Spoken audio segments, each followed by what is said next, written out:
Hey everyone. Welcome back to another video. This story is called The Gambler.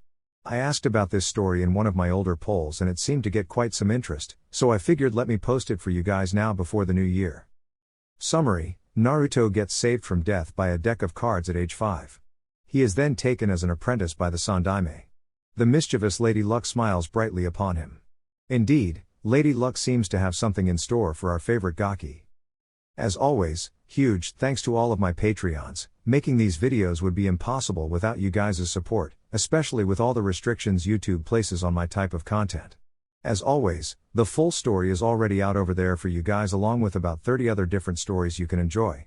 Also, feel free to send me any messages over there if you have any questions or even if you just want to chat. Link to all of that will be in the description. Anyways, everyone, enjoy the video. Chapter 1. A 5-year-old boy was running down the streets of Konoha, crying his eyes out. Why was he crying? Because he had a mob of drunk villagers and some shinobi after him. Today was October 10th, exactly 5 years after the attack of the Kyuubi. The villagers thought that they should finish what the fourth started by killing the fox. Naruto had just purchased a deck of cards in hopes of being able to play a little with the Hokage on his 5th birthday. Alas, that didn't seem to be an option right now. Naruto suddenly felt a sharp pain in the back of his right leg, forcing him to fall flat on his face. On closer inspection he noticed that there was a kunai sticking out of the back of his thigh. Not one to surrender that easily, Naruto forced himself up on his feet to continue running. He barely made it 100 yards before he felt the same pain in his left leg, forcing him once again to fall down. He didn't make it up in time before the mob quickly surrounded him. "Nowhere to run now, you little demon," shouted one of the villagers. Please. Don't hurt me. I haven't done anything to you." Naruto begged as he tried to get up, only to receive a kick to the face. "Yes you have. You killed hundreds of people 5 years ago, you little demon. Don't act like you don't remember," shouted the villager who had delivered the kick. "But tell you what. I'm going to be merciful today and finish you off fast," he said and held up a kunai. Naruto watched in horror as the knife descended upon him. All he felt before he blacked out was a sharp pain in the chest. Naruto opened his eyes weakly, only to quickly close them again as he was greeted by a blinding white ceiling. "Am I dead?" he asked himself with a raspy voice. "No, Naruto. You're perfectly fine. You're in a hospital," said an aged voice to Naruto's right. Naruto quickly opened his eyes and turned to the direction of the voice. "Ji-chan," he exclaimed, seeing the smiling face of the Hokage. "How can I still be alive? That knife hit me in the chest," he asked and subconsciously put a hand on his chest. "Yes it did. But it didn't reach your heart," said the Hokage and held up a deck of cards with a pierce mark in the middle.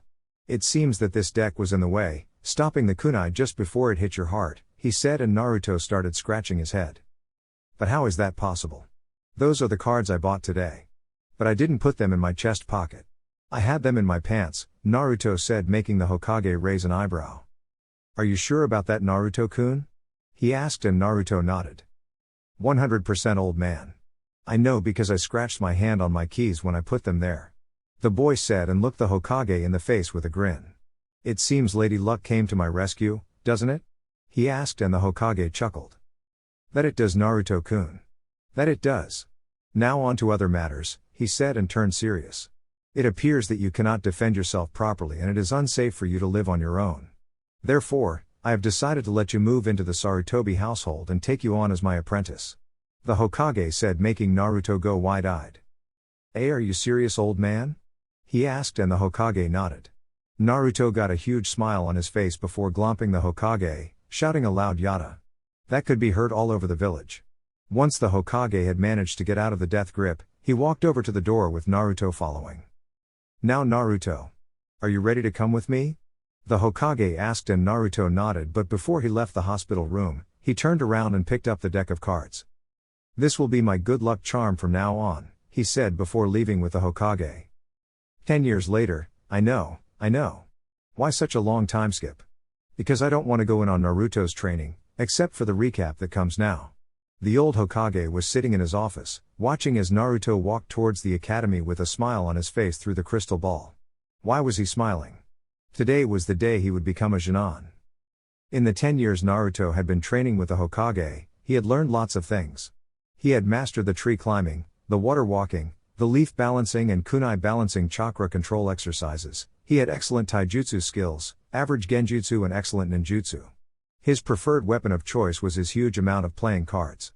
These playing cards were made of chakra paper, the paper that allows you to see your elemental affinity, and the same material one Hoshigaki Kisami's sword is made of. Naruto would pour the Kyuubi's chakra into a card, making it highly explosive. He had invented 3 techniques with his cards and 1 technique where he uses dices. The Hokage chuckled as he remembered when Naruto found out about the Kyuubi. Flashback no jutsu 5 years ago. Naruto and the Hokage were sparring when Naruto remembered something, making him stop what he was doing. "Ni, Sarutobi-sensei?" he asked, and the Hokage raised his eyebrows, indicating that he was listening. "When I was attacked 5 years ago, one of the villagers said that I had killed hundreds of people 10 years ago. What did he mean by that?" Naruto asked, and Sarutobi sighed. "I knew this day would come," he said, and sat down on a bench. "Sit down, Naruto-kun," he said, and motioned for Naruto to sit down next to him, which he did. "Now Naruto-kun, remember what happened 10 years ago?" Sarutobi asked, and Naruto nodded. "Yeah, the Kyuubi attacked, right?" Naruto asked. Sarutobi nodded. "Yes, you may have heard that the Yondaime killed it, but that's not true. No mortal could kill a Baijuu. He did, however, seal it. He sealed it inside a newborn baby boy. That boy was you, Naruto," he said, and looked to see a shocked Naruto. "So that's why everyone hates me," Naruto said quietly after a few minutes of silence. "They all think I'm the Kyuubi. But I'm not, right?" "No, you're not. It was the Yondaime's final wish that the village should see you as a hero, but sadly, he underestimated the power of hate. I tried my best to make the villagers not hate you, but I failed. I could only do the next best thing. I made a law, stating that should anyone of the older generation tell the children about the Kyuubi, they would immediately be executed," Sarutobi said, and Naruto nodded slowly. "Then I just have to show them that I'm not the Kyuubi, but Uzumaki Naruto, future Hokage," Naruto exclaimed, pumping his fist into the air. Flashback no jutsu, Kai.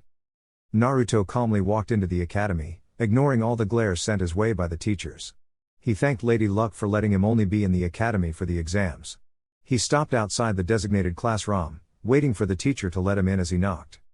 Umino Iruka was standing in front of the class, ready to start the exams when he heard a knock on the door. When he opened, he saw a 15-year-old blonde kid with black steel-toed boots, black cargo pants, and a black trench coat. On his bare chest he had 4 card tattoos. Ace of Diamonds, Ace of Spades, Ace of Clover, and Ace of Hearts. "Yo. Sarutobi-sensei told me to give you this," Naruto said, and handed Iruka a piece of paper before stepping into the classroom. Iruka read the paper and nodded before closing the door and taking his spot in front of the class. "Okay, class. This is Uzumaki Naruto. He will be joining us for the exams," he said, and all the students were outraged. "What? That's bullshit. Why can he just come in here and take the exams when we've had to endure 6 years just sitting behind a desk?" yelled a boy with a small dog on his head. "Because I was privately taught by the Hokage," Naruto said in a bored tone, making the class go wide-eyed. When no one said any more, Iruka motioned for Naruto to take a seat. Naruto sat down on the bottom row, next to the boy with the dog, before pulling out a deck of cards that he spread around on the desk, causing everyone, including Iruka, to lean over to see what he was doing. He closed his eyes and randomly pulled out a single card from the spread-around deck. "Ace of Spades, and I'll pass," he said to himself, and opened his eyes to look at the card. When he turned it over, everyone were on the eager to see if he got it right. The card turned out to be Ace of Spades. Naruto smiled to himself before gathering all the cards again. "It seems Lady Luck smiles upon me today," he said. "That's bullshit," exclaimed the boy with the dog. "I bet the whole deck is full of aces," he said, and Naruto smiled before showing him the cards to reveal a perfectly legitimate deck.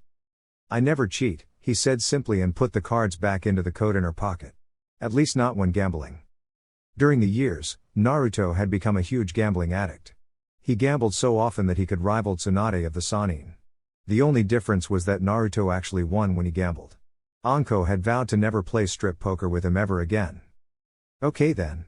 Let's begin the exams," Iruka said, and started handing out papers. Naruto has never believed in destiny or fate or shit like that. He did, however, believe in Lady Luck. She seemed to have been on his side his whole life. How else would he survive all those beating he had received? Needless to say, he aced the exams. I've decided to leave Mizuki out of this. He's not a teacher in this fic. Now Naruto was calmly walking back to the Sarutobi estates when he bumped into the purple-haired number 1 scariest Tokubutsu Jounin, otherwise known as Mitarashi Anko. Good day Anko-chan, Naruto said, making the kunoichi turn around. Naru-chan. Long time no see, she exclaimed with a grin. Yes. It's been a year, hasn't it? Naruto asked and Anko nodded. Yes. I believe we haven't seen each other since that poker game, she said with a pout. I really lost big time, huh? Yeah. But technically, you also won. Oh? How exactly did I win? By taking my clothes off. You got to see me get knocked out by a nosebleed, Naruto said and Anko grinned. Oh yeah. I completely forgot about that, she said and puffed out her chest. Who knew that you couldn't stand seeing these? She asked and grabbed her breast and jiggled them around, making Naruto blush. Please stop doing that, he said and looked away. Why? Are you uncomfortable? Anko asked and hugged him from behind, pressing her breasts against his back. No, not at all. It's just that I might pass out again, Naruto said and Anko let go. Aw, you're no fun, she said and Naruto grinned, pulling out a deck of cards. I could be fun if you decided to play a game of poker with me. And at this Anko marched off. But not before shouting a never. Chapter 2. The next day. Naruto was sitting in his classroom waiting for Iruka while playing a game of poker with Shikamaru, Kuji, and Kiba. When Iruka came in, he silenced the class with his demon head jutsu. Alright class. I will now announce the teams. Team 1. Team 1 to 6 are unimportant. Let's skip those. Team 7, Uchiha Sasuke, Haruno Sakura, and Sai. Team 8, Hyuga Hinata, Inuzuka Kiba, and Aburame Shino. Team 9 is unimportant too. Team 10, Nara Shikamaru, Akimichi Kuji, and Yamanaka Ino. And lastly we have Uzumaki Naruto. You've been taken as an apprentice by Mitarashi Anko. At this Naruto mentally cheered. Yes. She'll never accept one of those stupid D-ranked missions. He yelled in his mind. And maybe I can get her to play a game of strip poker with me again. Kukaku. He thought with a mischievous grin, making Shikamaru, Kuji and Kiba hop away from him. Iruka-sensei. Why do he get special training and not me, an Uchiha? Asked Sasuke with that oh-so-arrogant face. I hate him. I want to tear that smirk right of his face. Because I like that brat better than you, Anko said as she stepped into the classroom. Naru-chan, she said and looked at Naruto. Let's go. Later we find Naruto and Anko sitting in a dengo stand, eating that holy food of the gods. Naru-chan, Anko said between bites. Have you made your first kill yet? Yes I have, Naruto said as he continued munching. Good. Then I don't have to see you freeze or something in battle, she said and Naruto stopped eating. Anko-san. We're not going to do any stupid D-rank missions, right? What? No. Never ever. The purpose of D-ranks is to train teamwork.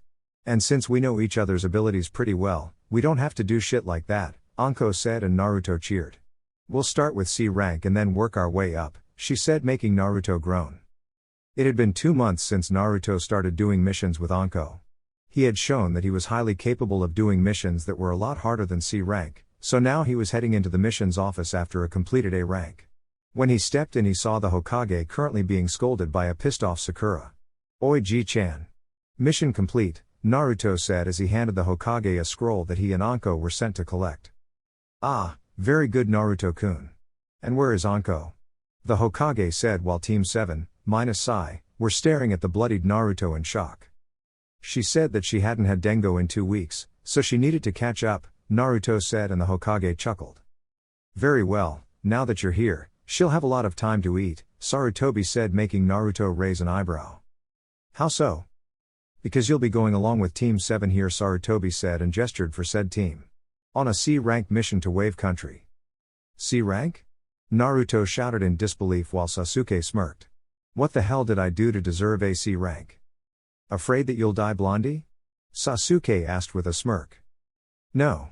I'm afraid that I'll kill you people in pure boredom, Naruto said, wiping Sasuke's smirk off his face. Come on old man, don't do this to me.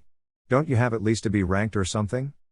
I'm sorry Naruto-kun, but this is your punishment for forgetting your kunais and shuriken out in the rain 3 weeks ago. The Hokage said, making the pink-haired Banshee and the duck-butt's eyes widen in disbelief. A C rank is his punishment? They yelled in their minds in perfect unison, not that they will ever know that. Fine. I'll go tell Anko, Naruto said, slouching his shoulders, all the while muttering about decrypt old fools. Wait. You have to meet your client first. The Hokage said and gave a nod to Iruka, who opened the door. In came a man with a bottle of sake in his hand. I'm not going to describe him since you all know what he looks like. Is this what I get? They look like they'll wet themselves at the first sign of danger. The drunk said. Don't worry, sir. I'm more than enough against a couple of bandits. Otherwise we have Kakashi-san here. He's a jounin, Naruto said with a smile. Whatever. I'm Tazuna, you're going to escort me back to my country and guard me until I finish my bridge, Tazuna said, taking a sip of sake. Very well, Kakashi said and turned to his team. Go pack and meet at the north gate in 30 minutes, he said before disappearing in a poof of smoke. Then I'll just have to tell Anko that I'll be gone. Ja-ni, Naruto said and disappeared in a swirl of fire. When he showed up at the Dengo stand, he found Anko once again eating that divine food, not stopping for anything. Oi Anko, Naruto shouted and waved at the girl, who just waved in response. I'm gonna be gone for a couple of weeks, he said when he sat down next to the kunoichi, making her stop and look at him. Why? Because the old man is sending me on a C rank with Kakashi's team, Naruto said. Anko pouted. Fine, but make sure to kill one for me, she said and returned to merrily eating her dengo. Naruto smiled. Will do, he said with a mock salute before disappearing in a swirl of fire. 1 hour later we find Naruto, Tazuna and Team 7 waiting for the ever so tardy Kakashi. After another 15 minutes and allowed you're late. From the pink-haired Banshee, they were on their way to Wave Country. I'm gonna skip the Demon Brothers fight. You all know how it goes. Sorry. After walking for a bit, Naruto felt a small chakra source in the bushes. Of course, being the ninja he is, he sent a hail of kunai towards the source. When he poked through the bushes he saw a scared to death rabbit cowering against a tree. Damn. Kawarimi, he said to himself before Kakashi heard the distinct sound of something flying through the air. While shouting a quick get down, he grabbed Tazuna and hit the deck with his Jinan team following suit. Naruto was in the bushes, out of the area where the sword would slice. The sword embedded itself in a tree with a man appearing, standing on it. Oh? Copy Ninja Kakashi? No wonder the Demon Brothers lost. The man said with a grin.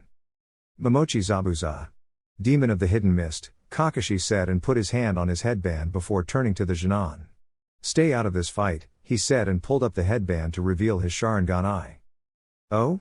I get to see the Sharingan this early? I'm honored. I'll take care of you later, Zabuza said and jumped down and landed gracefully after dislodging the sword. He put his right hand in a half-ram seal in front of his face and his left hand in the air in a half-ram seal. Ninpa, Kirigakure no Jutsu, ninja arts, hidden mist technique, he said and a thick fog rolled in. You all know how his battle went. Now Kakashi was trapped in the water prison. Take Tazuna and run. This battle ended the moment I was caught. You can't win against him, Kakashi shouted through the water. No way, dude. That guy has a $50,000 bounty on his head. If you think that I'm just gonna let that go, then you're wrong, Naruto said and took a scroll out of his pocket. This fucker's mine, he said and smeared some blood on the scroll. A metal staff popped out of the scroll. Naruto grabbed it and rushed the Mizubunshine, water clone, that Zabuza had created. The clone was surprised at the speed of this blonde kid. The clone frantically tried to cut this kid in half, but he was just too fast. Naruto jumped over a swipe and slammed his staff into the clone's head, turning it into a puddle of water. He then focused his on the real Zabuza and charged. When the blonde arrived, Zabuza had already taken out his sword, ready to cut the brat's head off. He tried a diagonal swipe, only to have Naruto jump over it and him. As soon as Naruto landed, he had to hold up his staff to block a crushing blow from above. The weapons clashed, sending sparks flying. Naruto felt his arms give in. Shit. Naruto thought and jumped back. He's physically stronger than me, so close combat is out of the question. That leaves ninjutsu, he thought, and reached into his trench coat to take out a deck of cards. When Zabuza saw this, he let out a laugh. What's this? Do you want to stop fighting and play a game? He asked, and Naruto shook his head before throwing the deck into the air and making a couple of hand seals. When he was done, he smiled and called out his jutsu. Ninpa, Ame no Goji ni Karuta, Ninja Arts, 52 card rain. That's mine XD, he shouted, and the cards froze in mid-air and got pumped full of wind chakra before flying straight at Zabuza. Zabuza's eyes widened when he saw the cards flying towards him. Shit, he shouted before dodging to the left, but not fast enough to dodge the first 25 cards completely. So here he was now. Sliced up body, the copy ninja free and glaring and a crazy blonde kid with flying, and painful, cards. What the hell were those cards? He asked the blonde who smiled. These cards are my pride and joy, Naruto exclaimed with a grin. I can make them explosive, burning, rock hard or simply really, really sharp. Good job Naruto. I didn't know you had that in you, Kakashi said and tried to step forward but was stopped by a hand on his shoulder. Don't. I still have more tricks up my sleeve, Naruto said and started doing hand seals again. Oh yeah? What kind of trick is that? Zabuza asked with a grin which Naruto mimicked. Look below you, he said simply before finishing his seals. Ninpa, Kibaku Chohan, I think Chohan is dice. Ninja arts, exploding dice. He called and Zabuza looked down to see two, six-sided, dice on the ground. Shit, he shouted again when the dice started glowing before exploding. A burned and sliced Zabuza stood next to a tree, trying to regain his balance when four kunai hit him. One on each limb. Here's where you die, Kakashi said as he landed on a branch with a kunai in his hand. He never got a chance to throw it though since two senbons came flying out of the foliage and struck Zabuza in the neck. Well look at that. He did die. Akiri Hunter Nin said standing on another branch. Thank you for wearing him out. I've been hunting him for 3 weeks now. The Hunter Nin said and shined down to the corpse. I must dispose of this body, it holds many secrets. Goodbye. And with that, the Hunter Nin disappeared with Zabuza's corpse. Well then, let's continue, Kakashi said before passing out because of chakra exhaustion. Chapter 3. Naruto was peacefully eating dinner at the Tazuna residence after Kakashi explained his theory about Zabuza being alive when Inari decided to have a bitchy breakdown. Why do you try so hard? You're just gonna die anyway, he shouted at the blonde gambler who looked up at the ceiling, thinking for a moment, before answering. No I'm not, he said and Inari started bitching again. Sorry if you're disappointed at me for not writing his long rant but I really don't like Inari's bitching. When Inari finished his ranting, Naruto bit his thumb and drew the blood over his palm. How about a bet brat? Naruto asked while performing some seals. A bet? Inari asked confused. Naruto slammed his palm into the floor before shouting Kushios no Jutsu, summoning technique. And a poof of smoke appeared. The smoke dissipated to reveal a 2-foot-tall, black grizzly cub wearing a red kimono with the kanji for odds on the back. Naruto grinned at the memory of how he got the contract for this summon.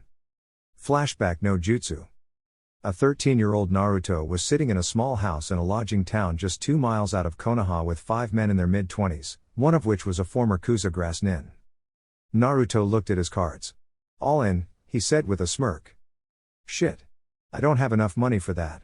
The nuke nin muttered before snapping his fingers. Hey kid. You're a ninja right? He asked and Naruto nodded. In training, yes. Why? He asked and the Kuza nin smiled before unsealing a large scroll from a smaller one. I'm the holder for the bear summoning contract. And judging by your tattoos, you're a gambler. They're huge gamblers as well so I think you'd get along perfectly, so tell you what. I'll bet the bear summoning contract on this one. You win and you get my money and the contract, I win and I get your money. And your coat. The Kuza nin said. Naruto thought about it for a moment. He really liked his coat. After a few moments of thinking he nodded. Okay. Show me what you got, he said with a smirk and the Kuza nin showed his cards to reveal a 4 of a kind, tens. Sorry, Naruto said before showing his hand. 4 of a kind, jacks, he said with a smirk freezing the Kuza nin. The Kuza nin just sat there for a few minutes, just staring at Naruto's cards. A loud fuck. Scared the Hokage shitless as he sat in his office reading Icha Icha Paradise, Volume 5. He chuckled a little after regaining his composure. He. It seems Naruto has won something quite interesting to be able to make someone scream like that. The old Hokage said before continuing reading. How? Why? The Kuza nin asked while crying his heart out. My sake money. You don't seem so upset about losing your contract, Naruto said as he sealed the summoning contract into a scroll of his own. I don't care about those stupid bears. All they care about is gambling, money and booze. They don't even like me. But. My sake money. The Kuza nin said before breaking down again. Naruto pitied the nin and looked up in the ceiling. What do you want me to do my lady? He asked his goddess in his head. A coin fell out of the pile, off the table and stopped in front of the Kuza nin. Naruto sighed. So it's like that huh? He asked the goddess and sighed again. He crouched down in front of the Kuzunin. I'll buy this contract from you with the money I had and won, he said, and left the building, leaving a stunned group behind. 2 days later, Naruto was standing on an open field, intending to summon the boss to gain his permission to summon his kind. He bit his thumb, smeared the blood on his palm, and performed the seals. Kushios no Jutsu, he shouted and slammed his palm into the ground. A huge poof of smoke appeared, revealing a Gamabunta-sized panda dressed in a black kimono with the kanjis for booze, gambling and money on the back. Who summoned me? The panda asked with a booming voice. I did, Naruto said as he jumped and landed on the panda's nose. You? Stop bullshitting me. A youngster like you can't summon me, the great Bakuchiuchi, professional gambler. The panda shouted with a laugh. Naruto smirked. Wanna bet? He asked, and the panda stopped laughing. A bet? Okay. What's the bet? He asked with a raised eyebrow. Do pandas have eyebrows? I don't think so. If I manage to summon you again, you'll accept me as your summoner. But if you win, I'll buy you all the sake you can drink, Naruto said, making Bakuchiuchi's eyes widen before narrowing. All the booze I can drink? At Naruto nod, the panda chuckled. Fine. Prepare to be ruined, kid, he said before disappearing in a poof of smoke. Naruto once again went through the seals for the summoning and summoned Bakuchiuchi again. Once the panda was summoned, Naruto fell down on one knee. Pooh, summoning the boss twice really takes a lot out of you. Well, I'll be damned. Alright. I'll accept you as my summoner and inform the Bear Clan that we have a new summoner. But before I leave, I have 2 questions, he said, and Naruto nodded. Shoot. What is your name and do you like gambling? Everyone who wishes to summon us must practically worship the 3 taboos of a ninja, Bakuchiuchi said, and Naruto chuckled. My name is Uzumaki Naruto, and yes, I love gambling. How do you think I ended up with your summoning contract? Naruto asked, and Bakuchiuchi shrugged. May. You could have got it from anywhere. Now if there's nothing else, I'll just be on my way then, Johnny, Bakuchiuchi said, and once again disappearing in a poof of smoke, leaving an exhausted Naruto on the ground. Flashback no Jutsu, Kai. The grizzly cub waved lazily at Naruto. Yo. Hisashiburi Dana Naruto, he said, and Naruto smiled. Hisashiburi Gyaku-san, I think that means calculate.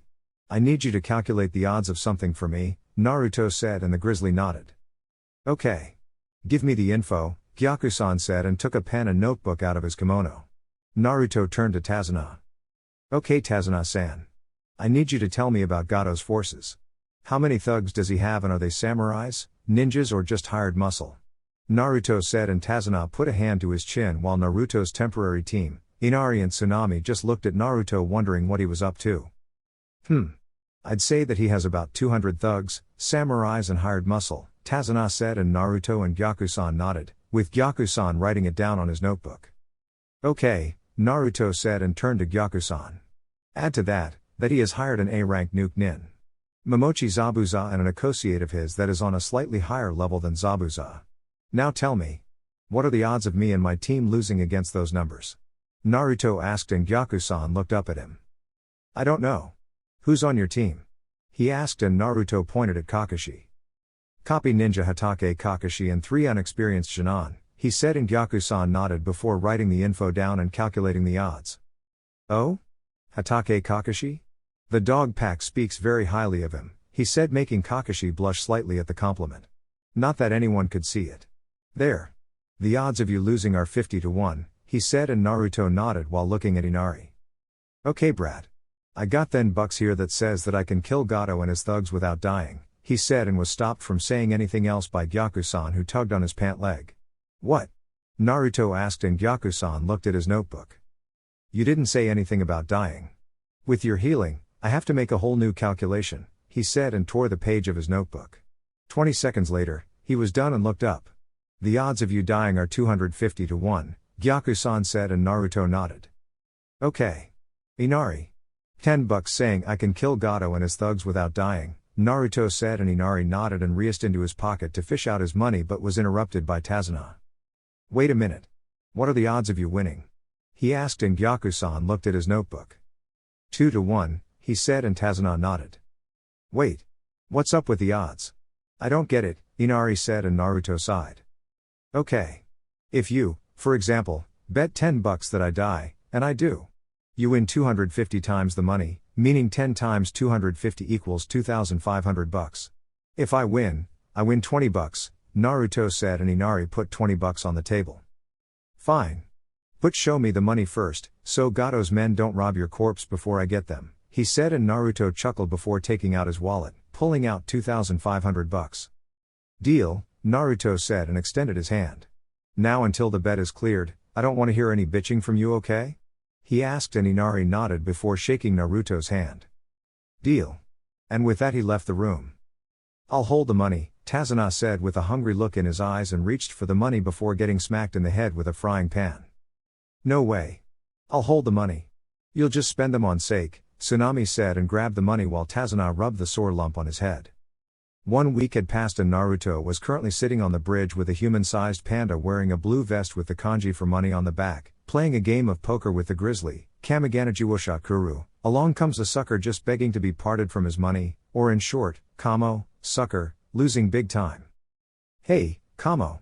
I've been thinking, Naruto said, and the grumpy cigar-smoking bear looked up. Oh really? I thought I smelled something burning, he said with a glare. Naruto chose to ignore the insult. Seriously. Your name really fits your poker skills, he said with a smirk, making Kamo grab the crate they used as a table and throw it into the water below. Fuck you, man, he shouted and flipped Naruto the bird. I don't need to take this shit from you. And with that, Kamo disappeared in a poof of smoke. He. Sore loser, Naruto said, and gathered the scathered cards before making a bunch of cage bunshines to help Tazuna with the construction. 1 week later, Naruto was sleeping soundly after a wild night of drinking and gambling with his bears. Team 7 had decided it would be best for him to sleep in, so they left him there while they went to the bridge. He woke up from the sound of screaming coming from the kitchen. Now let's see here. Hangover plus sunshine plus loud screaming. Not a good combination. Needless to say, Naruto sat up straight before falling out of bed after getting hit straight in the face by Mr. Sun. Damn the sun to hell. He shouted in his mind while holding his pounding head. Wait a minute. He thought after a while. Screaming? That can't be good. He thought and looked out the window to see 2 samurais getting ready to turn Inari into little pieces. Naruto's eyes widened. Oh shit. He hawked before jumping out the window and planting his foot into the face of one of the samurais. He landed gracefully before blurring out of view and appearing in front of the other samurai with his foot firmly planted in said man's groin. The samurai gave off a little girly squeal before Naruto quickly snapped his neck. Shit, he shouted after tying the other samurai up. If they came here, then Zabuza must already be on the move, he shouted and rushed upstairs to grab his coat and kunai pouch. Naruto passed out the previous night before he had the chance to take off his pants. When he came down, he poked Inari on the forehead. Your 20 bucks are mine, he exclaimed before rushing off towards the bridge. When he got to the bridge, he saw Sasuke inside a dome of ice mirrors while Sai was fighting some kid with green hair and Kakashi fought Zabuza. The hunter nin who had created the dome of ice mirrors poked his head out of one of them to charge Sasuke again when a card came flying towards his head. He managed to pull his head back just in time for the card to make a deep gash in his mask, but the force of the wind chakra forced him out of the mirror and he landed flat on his face. Card? The hunter nin thought before quickly rolling to the left to see 4 more cards lodging themselves to the ground, right where his head, chest and shoulders would have been had he not rolled away. Ah, crap.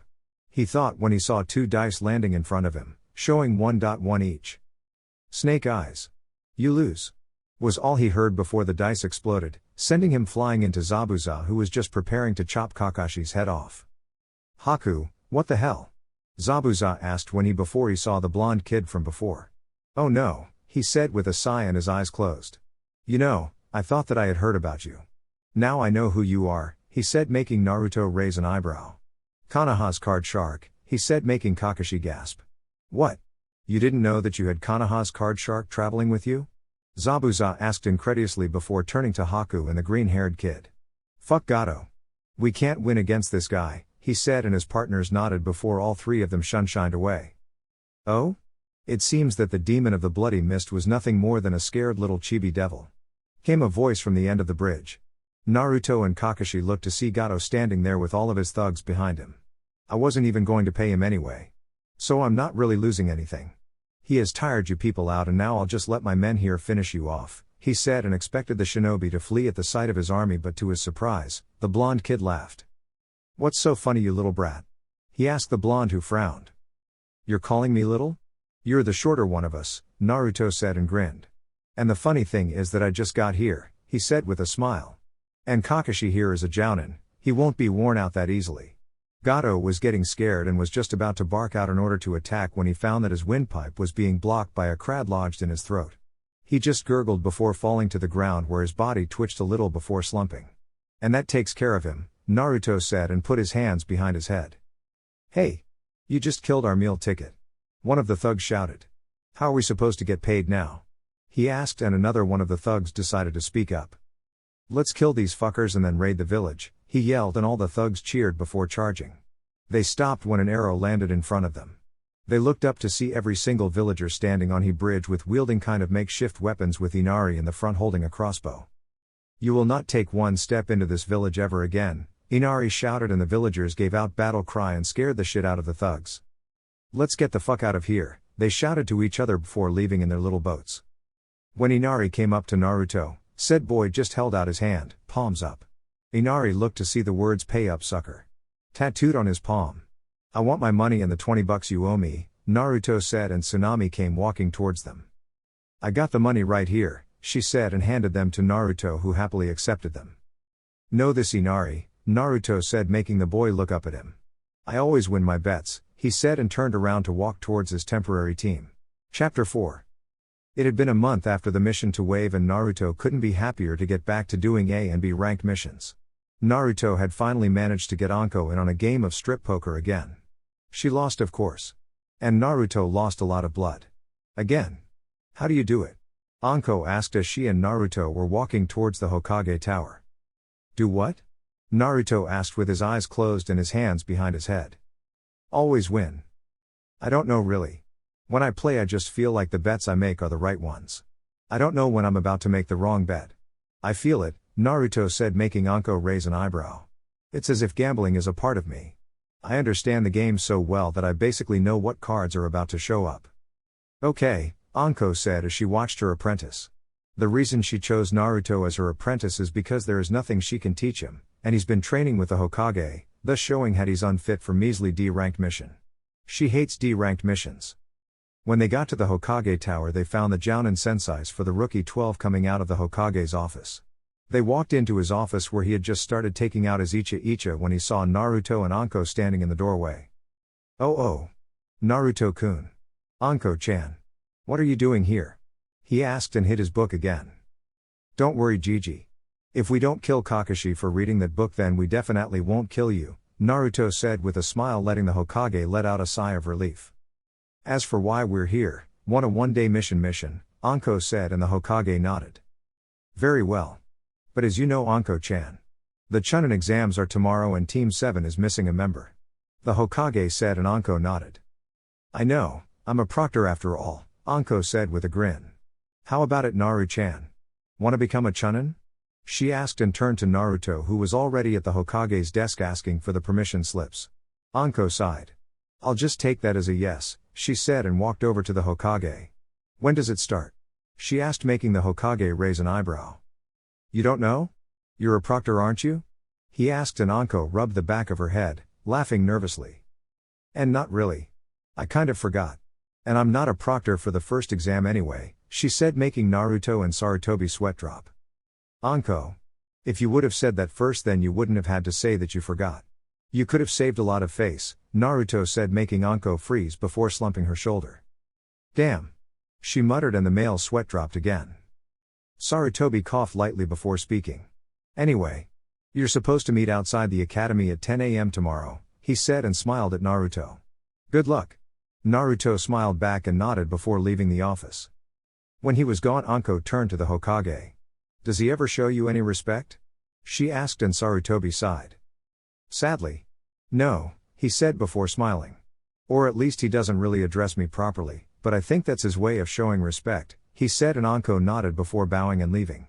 The Hokage sighed before taking a scroll out of his desk and started writing. When he was done he called in Kotetsu. Take this to Kakashi and tell him that his team can join the Chunin exams, he said and Kotetsu nodded.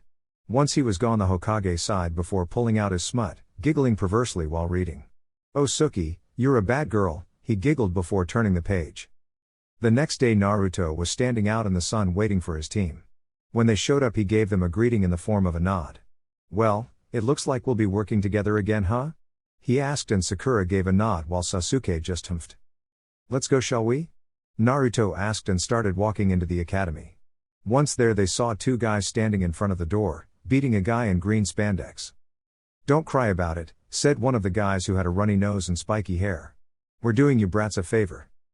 "The Chunin exams are dangerous," said the other guy who was wearing a bandana and had a smug look on his face. "You could get killed if you're not ready." "Hell, even we've failed 3 times, said the spiky-haired one. Sasuke, being the show-off he is, decided to step forward. "That's nice, but you will let me pass and remove that genjutsu.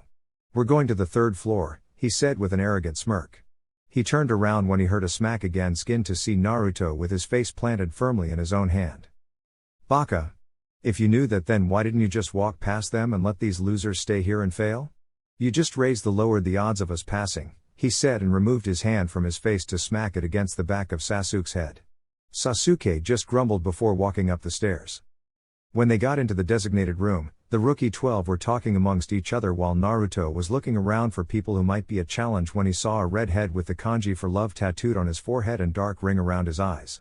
The boy was literally oozing killer intent.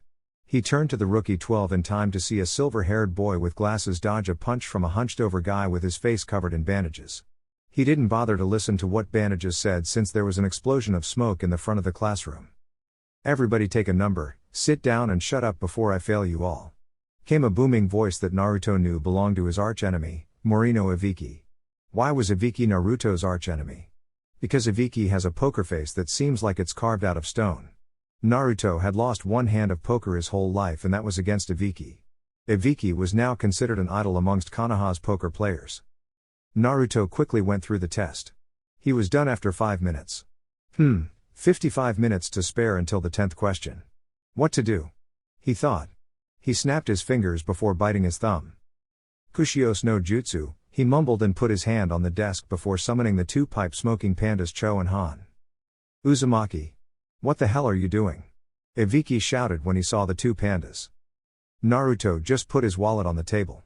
"I've already answered the questions, and now I was about to ask my friends here if they wanted to play a game of 5-card draw poker with me," Naruto said, and the pandas immediately took out their own wallets. "Wanna join us?" Naruto asked and gestured for the empty spot in front of him.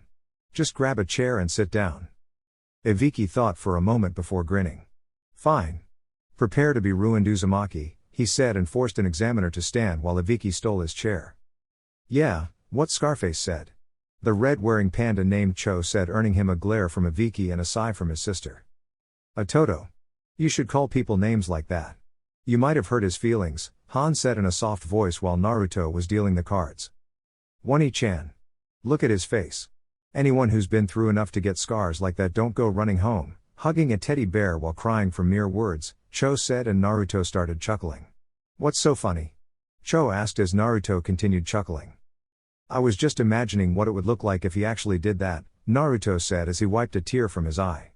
Everybody in the room who had been listening to the conversation looked at Ibiki, imagining what he would look like before the entire crowd broke out into a giggle fit. "See? They think it's funny too," Naruto said and gestured for the crowd. Ibiki just stared at Naruto with an icy glare. "Just play," he said simply before looking down at his card. After 15 minutes of playing, Naruto had finally figured Ibiki out. "I see. He shuffles his cards when he bluffs," he thought with a smirk. "This is gonna get easy from now on." Needless to say, 40 minutes later, Ibiki, Cho and Han were ruined with Naruto cackling like a madman. "Anyo, Ibiki-san," said an examiner. Ibiki turned to him. "What?" he asked with a pissed-off voice and an aura that screamed, "Piss me off and you're dead." "Hey Anyo. It's time for the final question," the examiner said before slinking back to his previous spot, thanking Kemi for not getting killed. "Oh, right," Ibiki said and turned to the Jinan in the room. "I'd like to go over the added rules for this question," he said with the death aura still around him. "I'll now explain the rules of desperation. Now first for this 10th question, you must choose whether you will take it or not." "Choose?" yelled a blonde Suna Kunoichi with 4 pigtails. "What happens if we choose to not take it?" Ibiki smirked. "If you choose to not take it, you and your team automatically fail," he said, and all the Jinan started shouting. What does that mean? And then of course we'll take it. Ibiki kept his smirk. Now for the other rule. If you choose to take it and answer incorrectly, that person will lose the right to ever take the Chunin selection exam again, he said, freezing the entire class. What kind of stupid rule is that? Shouted Kiba. There are guys here who've taken the exam before. To their surprise, Ibiki started chuckling. He. You guys were unlucky. This year it's my rules that count. But I'm giving you a way out. Those that aren't confident enough can choose not to take it and try again next year. He looked around the Jinan. Those that don't wish to take the question, raise your hand. Once your number is confirmed, take your team and leave. Lots of Jinan started raising their hands. After a while, Ibiki looked at Naruto, who sat there with a coin in his hand. What about you, Uzumaki? Feel confident enough to take it? He asked Naruto, who shrugged. I don't know. I'll put my outcome in the hands of Lady Luck, he said, and flipped the coin into the air. He grabbed it in the air with his right hand and placed it on the back of his left hand with his right, keeping it hidden from view. Heads and I'll take the question, tails and I quit, he said, and removed his right hand to look at the coin. Every Jinan in the room were looking at Naruto's left hand. Heads. I'll stay, Naruto said, and crossed his arms and leaned back. Another 5 minutes of waiting passed and a couple of more Genins quit. Any more quitters? Ibiki asked and looked around. Seeing no one raising their hands, Ibiki nodded. Good. For all of you that stayed. You pass, he said, simply, shocking the entire class. What? Sakura shouted. What about the 10th question? There never was a 10th question. Or you could say that the choice whether to take it or not was the 10th question, Ibiki said with a grin, and proceeded to explain about what it means to be a Chunin. Sorry about this, Skip. I can't remember what he said. When Ibiki was done explaining, a ball of cloth flew in through the window. 2 kunais flew out, sticking the cloth to the ceiling. There was a writing on the cloth. It said, "The sexy and single Mitarashi Anko." Naruto raised an eyebrow at this. This is no time to slack off, you maggots. The hard part starts here, Anko shouted and stood up straight. What? 78? You're getting rusty, Ibiki. Anyway, I'm the second proctor, Mitarashi Anko. We're heading to training area 44 ASAP. Follow me, she shouted and jumped out the window. This is Naruto-sensei? Sakura thought with a sweat drop. All the Jinan filed out of the room with Naruto staying behind. Cho disappeared in a poof of smoke while Han stayed, climbing onto Naruto's shoulder. Naruto walked up to Ibiki and gave him his money back. You're giving it back to me? Why? He asked, narrowing his eyes. I knew you'd do some psychological torture, so I decided to take all your money, pissing you off, thus giving you that lovely aura of death, Naruto said with a grin. Ibiki chuckled. Well, it worked. Thanks, kid, he said, and Naruto nodded before leaving with a shunshine. Now Naruto was standing in front of training area 44 with the rest of the Jinan. Welcome to training area 44, also known as the Forest of Death, Anko said, making several Jinan gasp. You'll soon find out why it's called that, she said with a bloodthirsty grin. Naruto started mimicking her. You'll find out. Come on.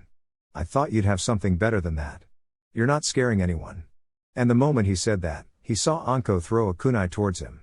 He could have dodged it, but chose not to. He figured that this was another attempt from Anko to scare the rest of the Jinan. It worked. The kunai whizzed past his head, making a small cut appear on his cheek, then she shunshined behind him, put a kunai to his throat and licked the blood off. Your blood tastes good, she said, taking another lick. Naruto grinned slyly. I don't think that's the only part of me that tastes good, he said, making Anko blush. She straightened out and shook off the blush. Ahem. Okay, smartass. You hand out these consent forms, she said, and gave Naruto a stack of papers, making said boy pout. Naruto-kun. That was very dirty of you, Han said, and Naruto scratched the back of his head while handing out the papers. Sorry about the Han-chan, he said, and gave another Jinan a paper. I just couldn't come up with another comeback line. Han sighed. Just please don't say anything like that in front of me again. When Naruto got to the end of the line of Jinan, he found a shimmering item on the ground. On closer inspection, he found that it was a gold locket in the shape of a heart. On the back there was an inscription. To my little angel. I'll always be with you.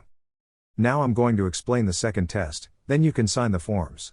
Once you've signed them, you hand them into the booth behind me to get your scroll, she said, and pointed to the booth. What scroll?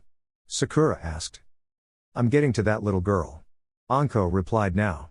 Half of you will get a Earth Scroll and the other half will get a Heaven Scroll. There are no rules as for how you will obtain the scrolls, though to pass the exam you need both scrolls and all of your teammates alive and kicking. You have to get to the tower that's in the middle of the forest, about 10 kilometers from the gates. You have 5 days. Good luck, she said before muttering under her breath. You're gonna need it. Naruto quickly signed his consent form and waited for his team to sign it. They handed the papers over and received a Heaven Scroll. I don't remember which one they got. Once everyone got a scroll, they were standing in front of their designated gate. Naruto was standing at gate 12 with his team when his sensitive ears picked up a silent sobbing noise. What the hell? He thought and turned to his team. Wait here, I'll be right back, he said and started walking in the direction of the sound. He had walked about 50 yards when he saw Anko frantically searching through her pockets. No. It can't be gone. How could I've lost it?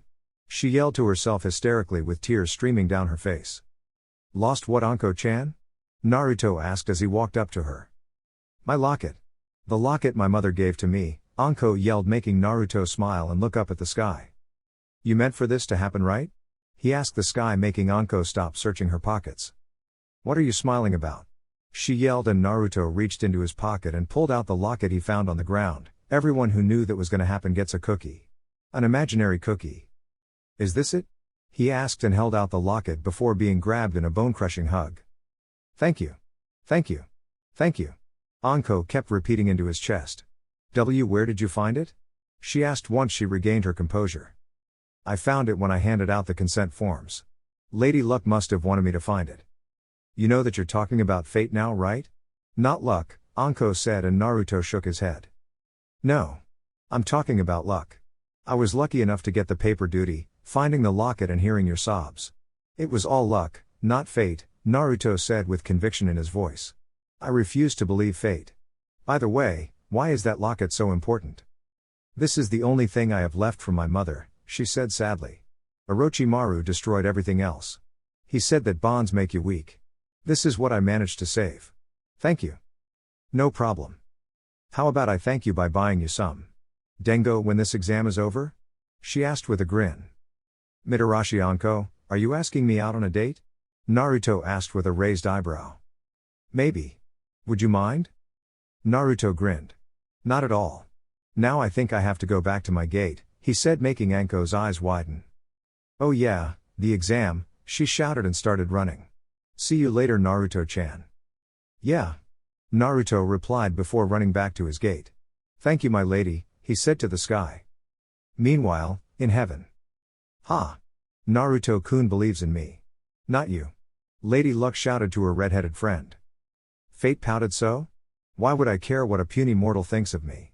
Granted, a very hot and strong mortal, but a mortal nonetheless. She responded with a blush. Lady Luck grinned. Maybe I should pay him a visit soon. That would be a shocker for him. But it seems he's already taken by that Anko woman, she said and turned to her friend. Fate. Did you have anything to do with Naruto-kun finding that locket? Fate shook her head. No. Why would I bring those two together? Lady Luck put a hand on her chin. Maybe Kamioto-san had something to do with it. And I wonder if that Anko woman is willing to share, she said with a perverted grin. Chapter 5. Naruto was not happy. He and Han had first been separated from his group and then eaten by a giant freaking snake. What would be the odds of this happening? He asked Han as they were forced further down the snake's stomach. Han. I need you to dismiss yourself. I'm gonna use an explosive card, okay? Okay, Naruto-kun. See you later, Han said before disappearing in a puff of smoke. Naruto reached into his pocket and pulled out a card from one of his many decks. He started pumping it full of yokai before smiling. Heartburn, he shouted before detonating the card.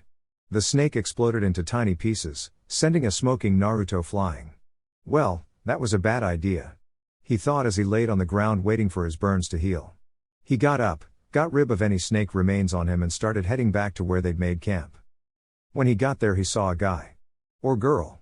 Quickly crawl like a snake towards Sasuke. Naruto quickly tossed an explosive card at the snake-like man who dodged in time to see the branch he was on earlier blow up into little splinters. Sorry I'm late. I got lost on the road of life, Naruto shouted, making the Kuzunin, Sasuke and Sakura sweat drop.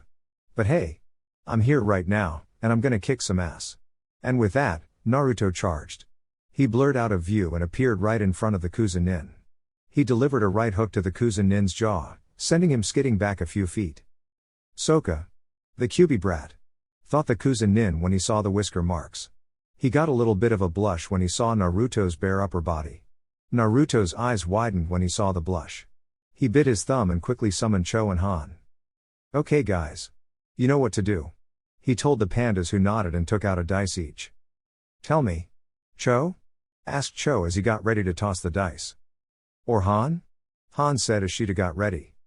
Now Yakuza pedophile. Guess. Cho, odd, or Han, even? Naruto said to the Kuzen-nin, who raised an eyebrow.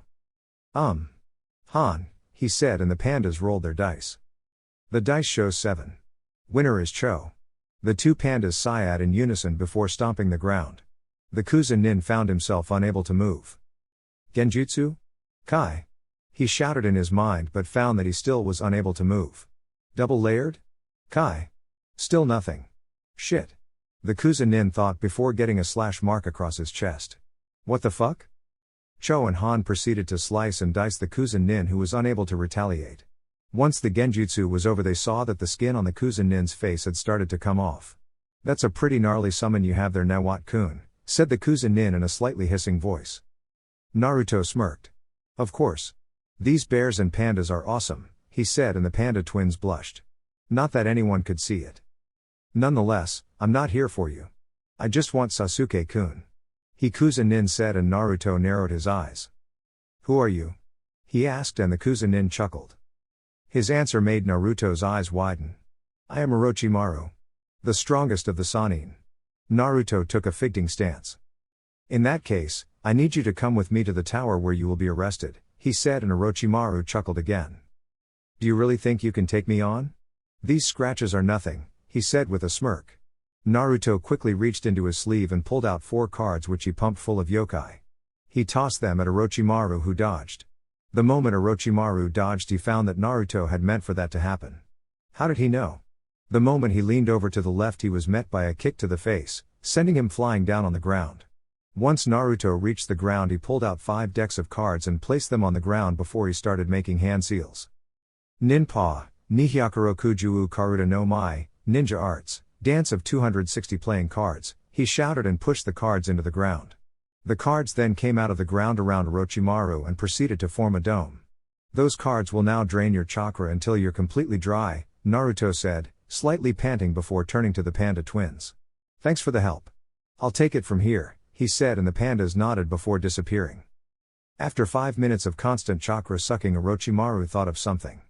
Below. I count 260 cards around me. There can't be any below me. He thought and used the headhunter technique to get out. When he got out, Naruto looked at him before saying the only thing that came to mind. Shit. I don't have enough chakra to do anything else. That technique is still not ready. Such a terrifying technique. You impress me, Naruto-kun. I'll just give you and Sasuke-kun a present and then I'll be on my way, Orochimaru said before putting his hands in a twisted ram seal. His neck extended and his head rushed for Naruto before biting him in the shoulder, and then he did the same thing to Sasuke. The two of them started screaming in agony, clutching the curse seal. Kukaku. You two will be fine vessels, Orochimaru said before melting into the ground. Sakura was worried. It had been a whole day since that snake freak put those weird marks on Naruto and Sasuke, and they still hadn't woken up. You all know what happened with the sound trio. I'm not going to write about it because it's so boring. I'm going to start right before Sasuke woke up in canon. And Orochimaru didn't burn their scroll. Meanwhile, in Naruto's mindscape, Naruto was walking through the sewer that was his mind. What the hell is this? He thought as he saw purple smoke coming out of cracks in the wall. Get over here, boy. He heard a booming voice shouting from a distance. Naruto followed the voice. When he got around a corner, he found himself standing in front of a huge gate with someone standing next to him. Oh, Orochimaru? He shouted, seeing the pale-faced man who smiled.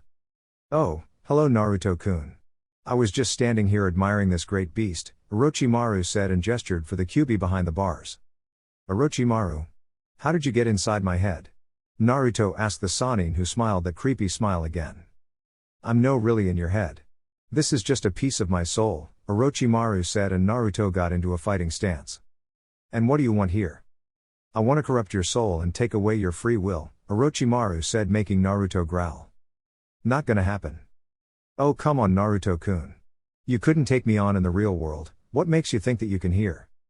Naruto shrugged.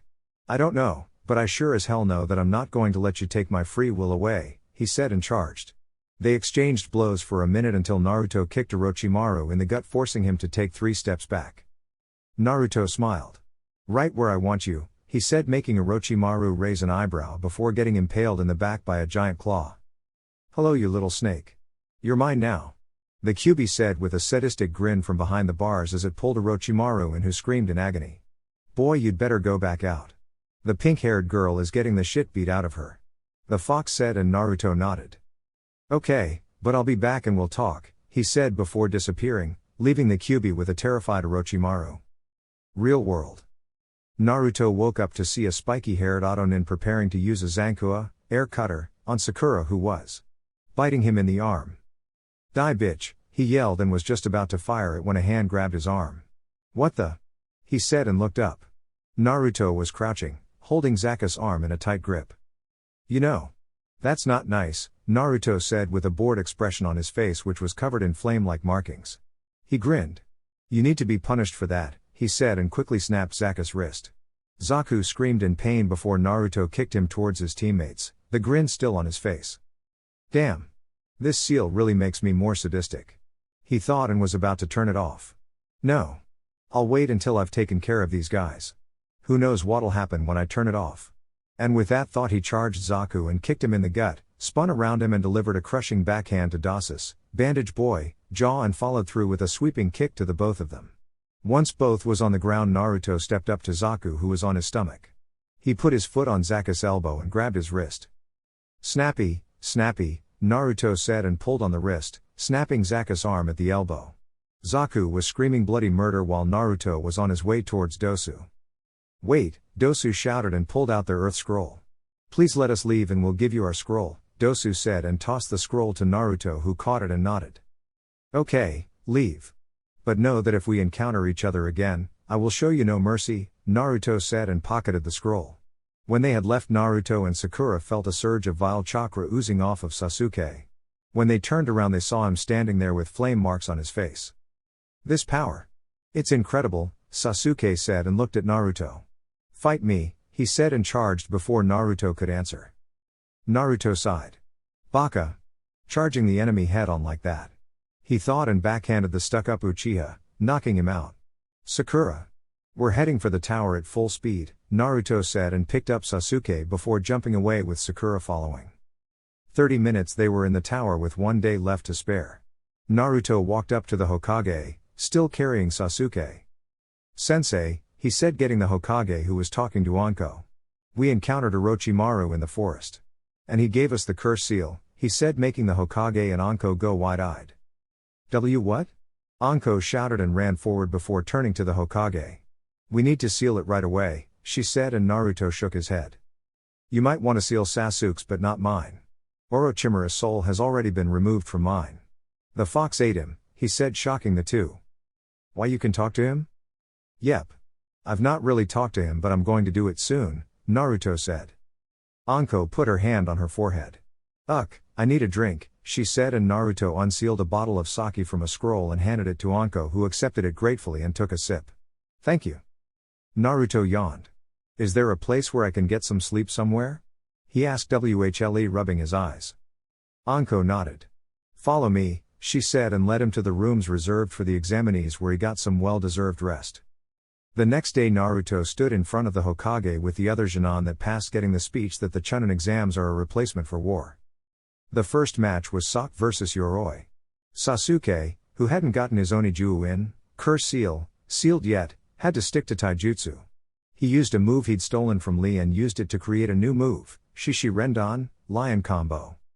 Now I'm gonna skip the rest of the fights. I don't care what you say. They're just so very boring. The only one I'm gonna change is the fight between Naruto and Kiba. Last match. Uzumaki Naruto vs Inuzuka Kiba. Hayate, the proctor, said. Yahoo! We got lucky, Akamaru. Kiba the loudmouth shouted before jumping down onto the arena floor. I doubt it, Naruto said quietly to himself as he shined down. Amongst the Jounins, Kurenai looked at Kakashi. Sorry Kakashi, but your student is gonna lose, she said with a smirk. Kakashi only chuckled. I doubt it. He's not my real student. He just joined my team for the Chunin exams. Otherwise he's Sandaime Samus and Anko's student, he said, making the Jounins go wide-eyed. Apparently he's gotten a bit of a name for himself. Konoha's card shark. It seems to be enough to scare off Momochi Zabuza. Kurenai's eyes were the size of dinner plates. Momochi Zabuza? Then shouldn't he be a Jounin already? No. Apparently Sandaime-sama doesn't want Naruto to skip ranks like that, Kakashi said as he focused his attention on the fight. Last match, Uzumaki Naruto vs Inuzuka Kiba. Hajime, begin, Hayate said and jump-stepped back. Kiba started crouching down with a smirk. Prepare to get your ass kicked, Blondie, he said, making Naruto raise an eyebrow. Blondie? Wow. Was that the best insult you could come up with? He asked with a smirk. Kiba growled. Shut up. Giju Ninpa, Shikyaku no Jutsu, Beast Mimicry Ninja Arts, Four Legs Technique, he said and grew claws and fangs and crouched down on all fours. Naruto just smirked before summoning Cho and Han. I'll finish this fast. Okay guys. Throw the dice, he said, and the pandas once again took out their dice. They looked at Kiba. Now you must choose. Cho? Cho said with his eyes closed. Or Han? Han asked and held up her dice. What? Kiba asked and Naruto sighed. What are you, deaf? Cho or Han? He asked, making Kiba growl. Han, Kiba said, and the pandas rolled their dice. The dice show 2 and 6. Winner is Han, Cho said and started making hand seals with Han. When they were done, Kiba found himself sitting on a grassy field, butt naked with an equally naked Hinata standing in front of him. Let's play Kiba-kun, Hinata said and started walking forward. That's where Kiba passed out from a nosebleed. Naruto frowned. It seems like dog breath was more innocent than he appeared. He didn't even get to experience the whole illusion, he said before Hayate raised his hand. Inuzuka Kiba is unable to continue due to loss of consciousness. Winner is Uzumaki Naruto, he said, pointing at Naruto, who smiled before the Hokage called all the winners down where they drew numbers to see the matchups for the third exam. The matchups were Uzumaki Naruto vs Hyuga Neji. Uchiha Sasuke vs Sabaku no Gaara. Sabaku no Kankuro vs Aburame Shino. Nara Shikamaru vs Kinuta Dosu and Sabaku no Tamari facing the winner. The third exam will begin in 1 month, Hayate said before leaving. Once all the Genin were gone, Naruto turned to Sarutobi. Sensei. I need to leave the village for about 2 days, he said, making the Hokage raise an eyebrow. Why? Because there's a Texas Hold'em tournament in the lodging town about 2 miles away from the village and the prize is $10,000. Don't let me go and I'll make your life a living hell, Naruto said with and adapted an aura of death around him. The Hokage sighed. If I thought that you had to train for the exams I wouldn't have let you go, but I have faith in you, Sarutobi said with a smile. After Naruto had talked to the Hokage, he went to Anko. Anko. I'm afraid we'll have to wait 2 days before we can have our date, he said, making Anko pout slightly. 2 days? What for? She asked. Naruto grinned. There's a poker tournament outside the village and I feel that I have to go, he said, and Anko nodded. Okay then. See you in 2 days. And with that, she left. The next day Naruto was in the casino where the tournament was held, in the finals, facing 2 girls and an Iwa nin. One of the girls had her blonde hair tied into 2 ponytails and an blue/green gem hanging around her neck. On her back was the kanji for gamble, something she sucked big time at. The other girl had blonde hair that reached down to her lower back. She was dressed in a Jounin uniform without a village's mark on her headband. Yo.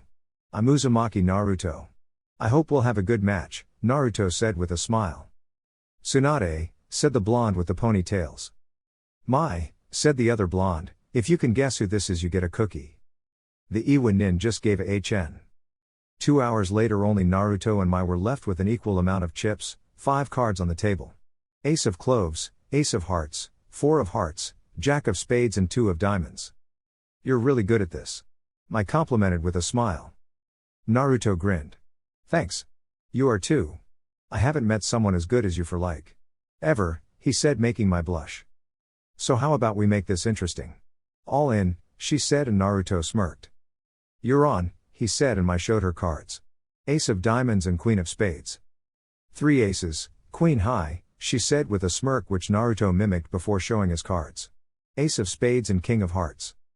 3 aces. King high, he said, and I smacked her head against the table while the spectators clapped. Damn. She muttered. He's really good at this. I cut off all his luck and he still won. She looked up at him. Congratulations, Uzumaki-san. You managed to rob a poor girl of all of her money, she said with a sweet smile. Naruto sweat drop. Gee, thanks for the guild trip. He thought as he took the prize money.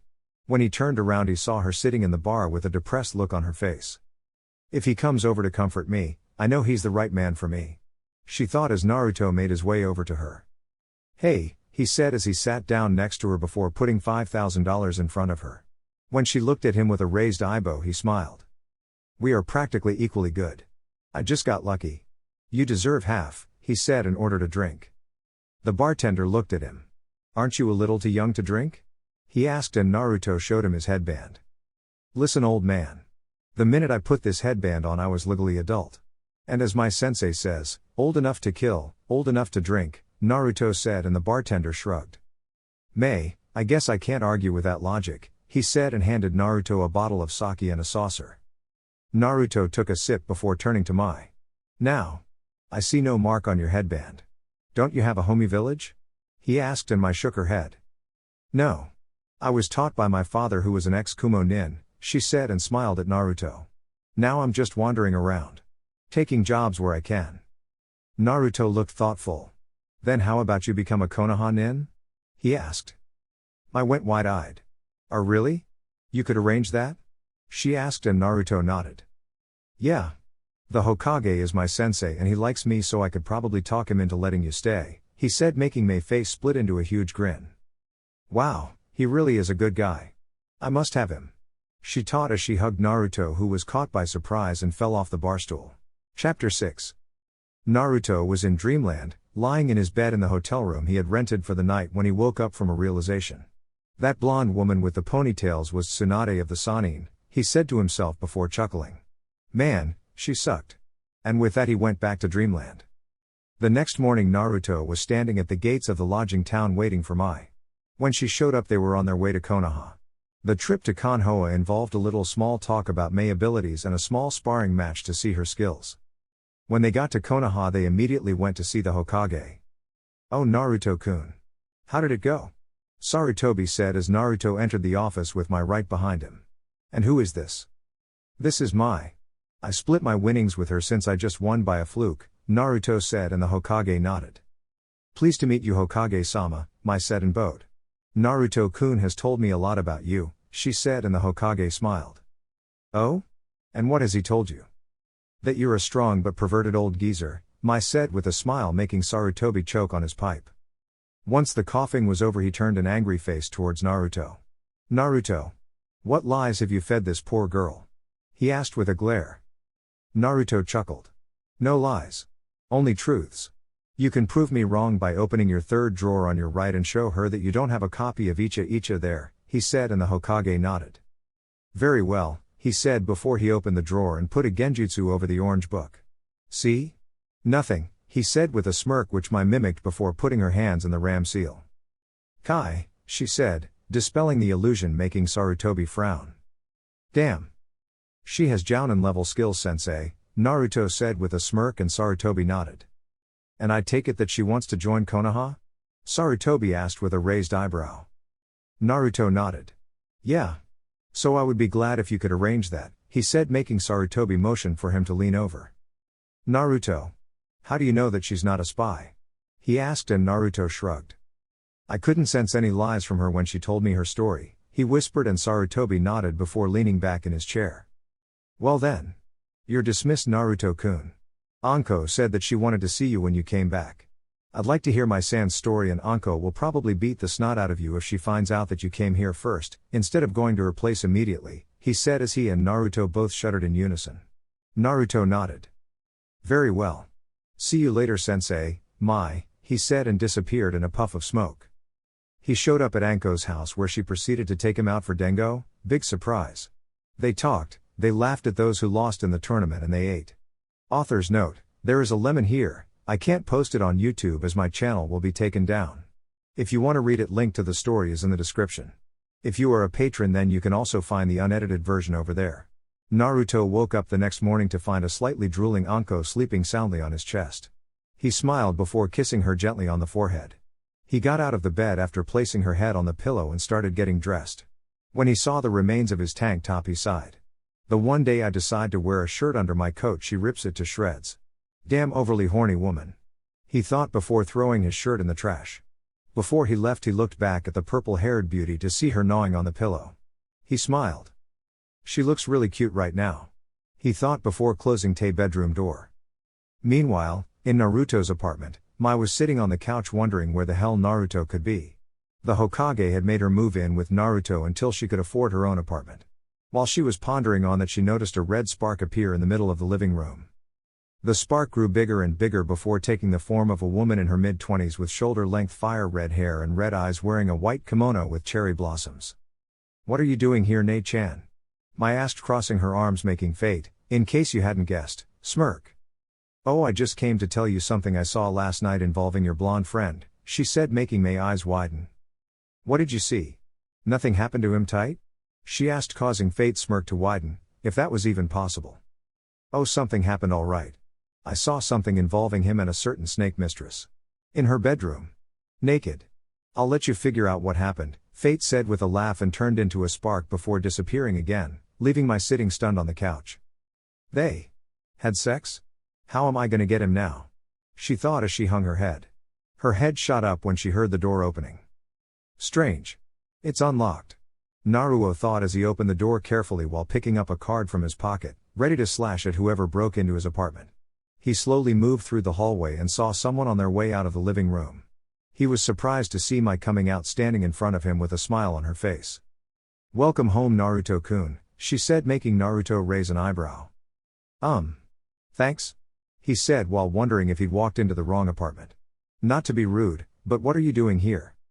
"Oh, Hokage-sama let me stay here until I get enough money for my own apartment," Mai said with a smile while Naruto nodded slowly.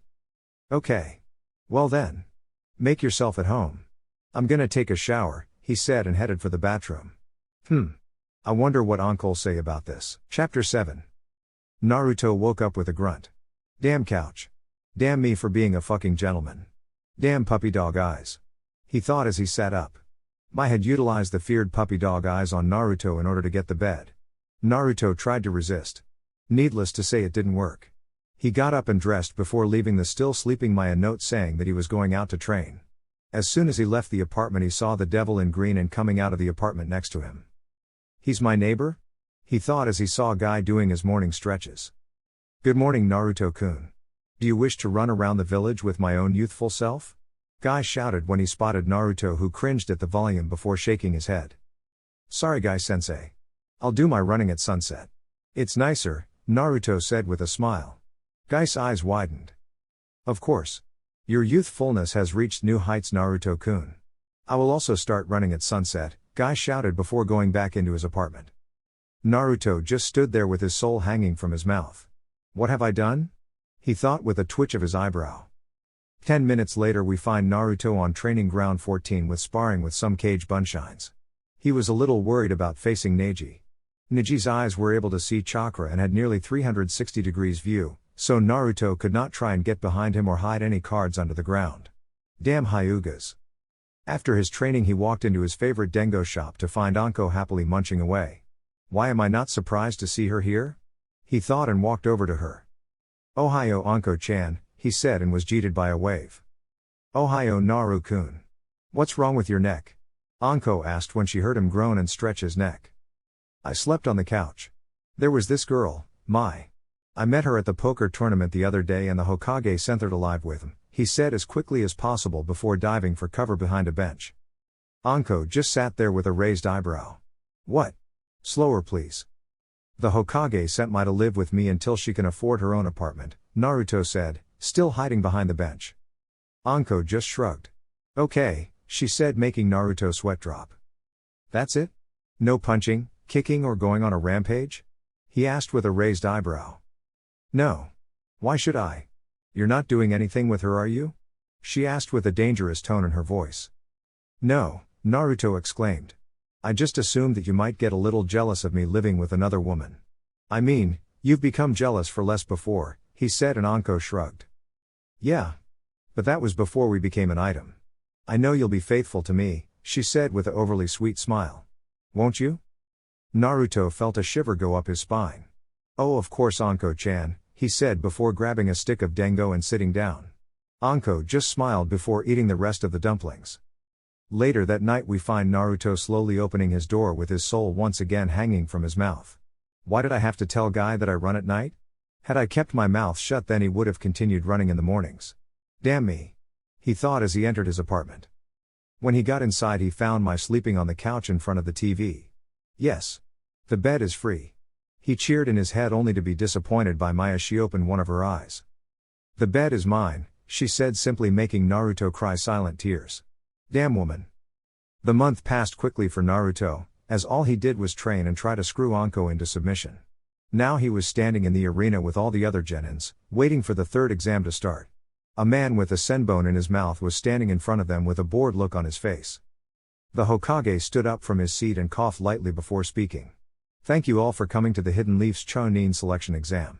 We will now start the main tournament matches between the 8 participants who made it through the preliminaries. Okay, take a look at this. The man with the senbon said to the genin and held up a piece of paper.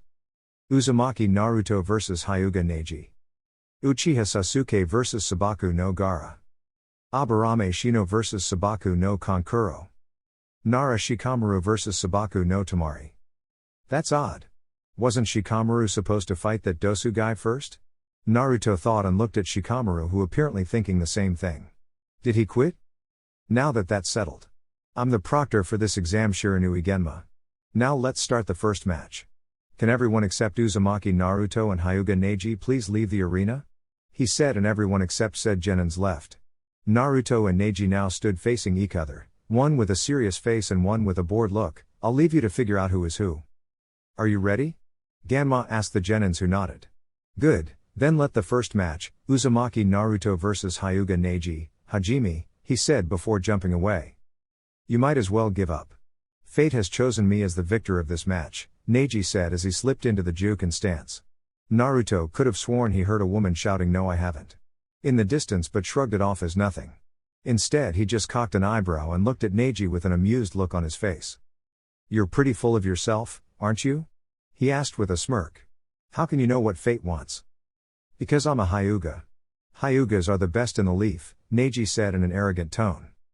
Naruto just raised another eyebrow and put a hand on his chin. The best, huh? He asked, and Neji nodded with a smirk. Then tell me, why hasn't a Hyuga ever become Hokage? Why isn't any of the Sannin a Hyuga? I'll tell you why. Because you suck, he shouted, pissing Neji off. Shut up, he shouted before charging and trying desperately to hit Naruto with a flurry of Juken strikes. He failed miserably though. Naruto stopped dodging and jumped away before smirking. You're pretty good at this, he stated, making Neji smirk back. Thank you. I practice 4 hours a day, he said, making Naruto raise an eyebrow. I think you need to find yourself a girl mate, he said, making Neji charge again and Naruto began dodging again. Pausing, he looked at Neji. Or, perhaps the reason you practice 4 hours a day is that you already found one, but are otherwise incapable of wooing said strumpet, he said before looking down at Neji's crotch. You're not a eunuch, are you? Neji just looked at him with a twitching eye. Shut up and fight me, he shouted before charging again. Naruto just sighed. Fine, he said before summoning his staff. Let's do this, he said, and rammed the staff into a charging Neji's nose. Ha! Didn't see that one coming, did you, biatch? Neji held his bleeding nose and looked at Naruto with contempt. Why do you defy fate? He asked angrily while Naruto just shrugged. I dunno. I just don't like the thought of someone else controlling my life, he said before raising an eyebrow. Why do you believe in fate so hard? I'll tell you, dropout, Neji said as he started to untie his headband. About the Hyuga's curse of hatred. Please insert tape labeled Neji's hate speech here. By the time he was done, Naruto was faking sleep. When he heard that Neji was done, he clicked his tongue. You done? He asked with a raised eyebrow. He then proceeded to take out a deck of cards. I'll show you, Neji. That you can defy fate. When I become the Hokage, I'll remove the curse seal for you, he said with a smile before pumping wind chakra into the cards and throwing them into the air. Ninpa, Ame no Goji ni Karuta, he shouted, and the cards charged Neji, who quickly performed the Kaiten. See? You can't beat me, Neji said with a smirk before the Naruto in front of him puffed out of existence. Nani? He shouted before two hands came out of the ground and grabbed his ankles. Doten, Shinja Uzanshu no Jutsu, Earth Element, Inner Decapitation Technique, Naruto shouted before pulling Neji down and later popping up in front of him. Gotcha bitch, he said with a smirk while Neji tried to skirm his way out of the hole. Don't even try. If you feel around for a moment you will notice that 4 of my clones are currently down there, each holding a kunai at a vital spot. I win, he said before getting up. Hyuga Neji is unable to continue, Shusha Uzumaki Naruto, Genma said while the crowd broke into cheers. Naruto looked up with a surprised face. Wow. Not all of them hate me, he stated before helping Neji out of the hole and walking back to the waiting room. Can Uchiha Sasuke and Sabaku no Gaara come down here for the second match? Genma asked as he stood in the middle of the arena once again. Up in the Hokage box, a jounin by the name of Reidu puffed in next to Sarutobi and leaned in next to him. We can't find Sasuke anywhere. What do we do? He asked the Hokage, who sighed. There's nothing we can do. Rules are rules. All we can do is disqualify him, he said, making the Kazekage's eyes widen. Demo Hokage Dono, most of these people came here to see the Uchiha fight. I am actually pretty psyched to see him fight my strongest Jonin, he said, and the Hokage shook his head. I'm sorry Kazekage Dono, but if someone can't come to an appointment on time, they are not Chunin material, he said and turned to Reidu. Disqualify him. Hi, Reidu said and shunshined down to the arena before whispering in Genma's ear. Genma nodded before looking up at the crowd. Uchiha Sasuke is not here. Therefore he is disqualified, he shouted, making the crowd burst into a disappointed roar. Up in the Hokage's box, a man with white spiky hair, red lines down his eyes, green clothes with a red vest and a demon headband with the kanji for oil on the plate puffed in next to the Hokage. Yo, sensei, he said, making Sarutobi raise an eyebrow. Jiraiya? What are you doing here? He asked and Jiraiya shrugged. Not much, just want to see how the Gaki is doing, Jiraiya said, and the Sarutobi smiled. He's doing just fine. You just missed his match against the Hyuga prodigy. He won, by the way. Yeah, I figured as much, Jiraiya said and sat down. The Kazekage watched as Jiraiya sat down and turned to one of his bodyguards.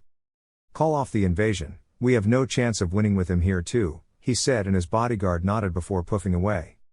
Shino became the winner of the next match due to Kankuro giving up, and then Tamari won due to Shikamaru giving up after catching her in his cage main no jutsu, shadow imitation technique.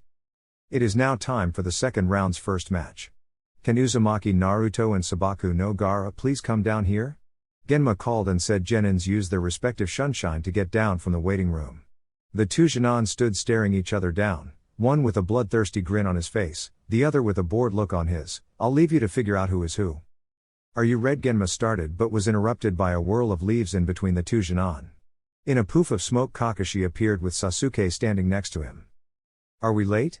Kakashi asked lazily, and Naruto glared at him. Yes you are. Sasuke got disqualified and I'm going to fight this guy now, so can you please go away? He asked, pissing Sasuke off.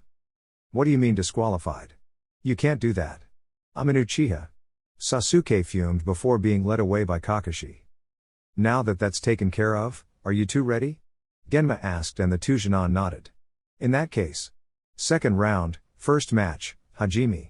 And as soon as he jumped away, Gaara sent a wave of sand towards Naruto, whose eyes widened slightly at the speed before jumping away. Mother wants your blood. Gaara growled as he kept sending his sand after Naruto, who continued dodging. Sorry mate. The only one who's gonna have my blood is my girlfriend, Naruto said and winked to Anko, who grinned. His little loss of focus earned as a sand arm to his gut, slamming him into the wall. Ow! He thought as he coughed up some blood. That really hurt. And it made me really pissed. And with that thought, Naruto took out his staff and charged it with yokai before throwing it at Gaara, who caught it with his sand. You're supposed to harm me with a glowing rod? Gaara said with a mocking tone. Naruto shook his head before smirking.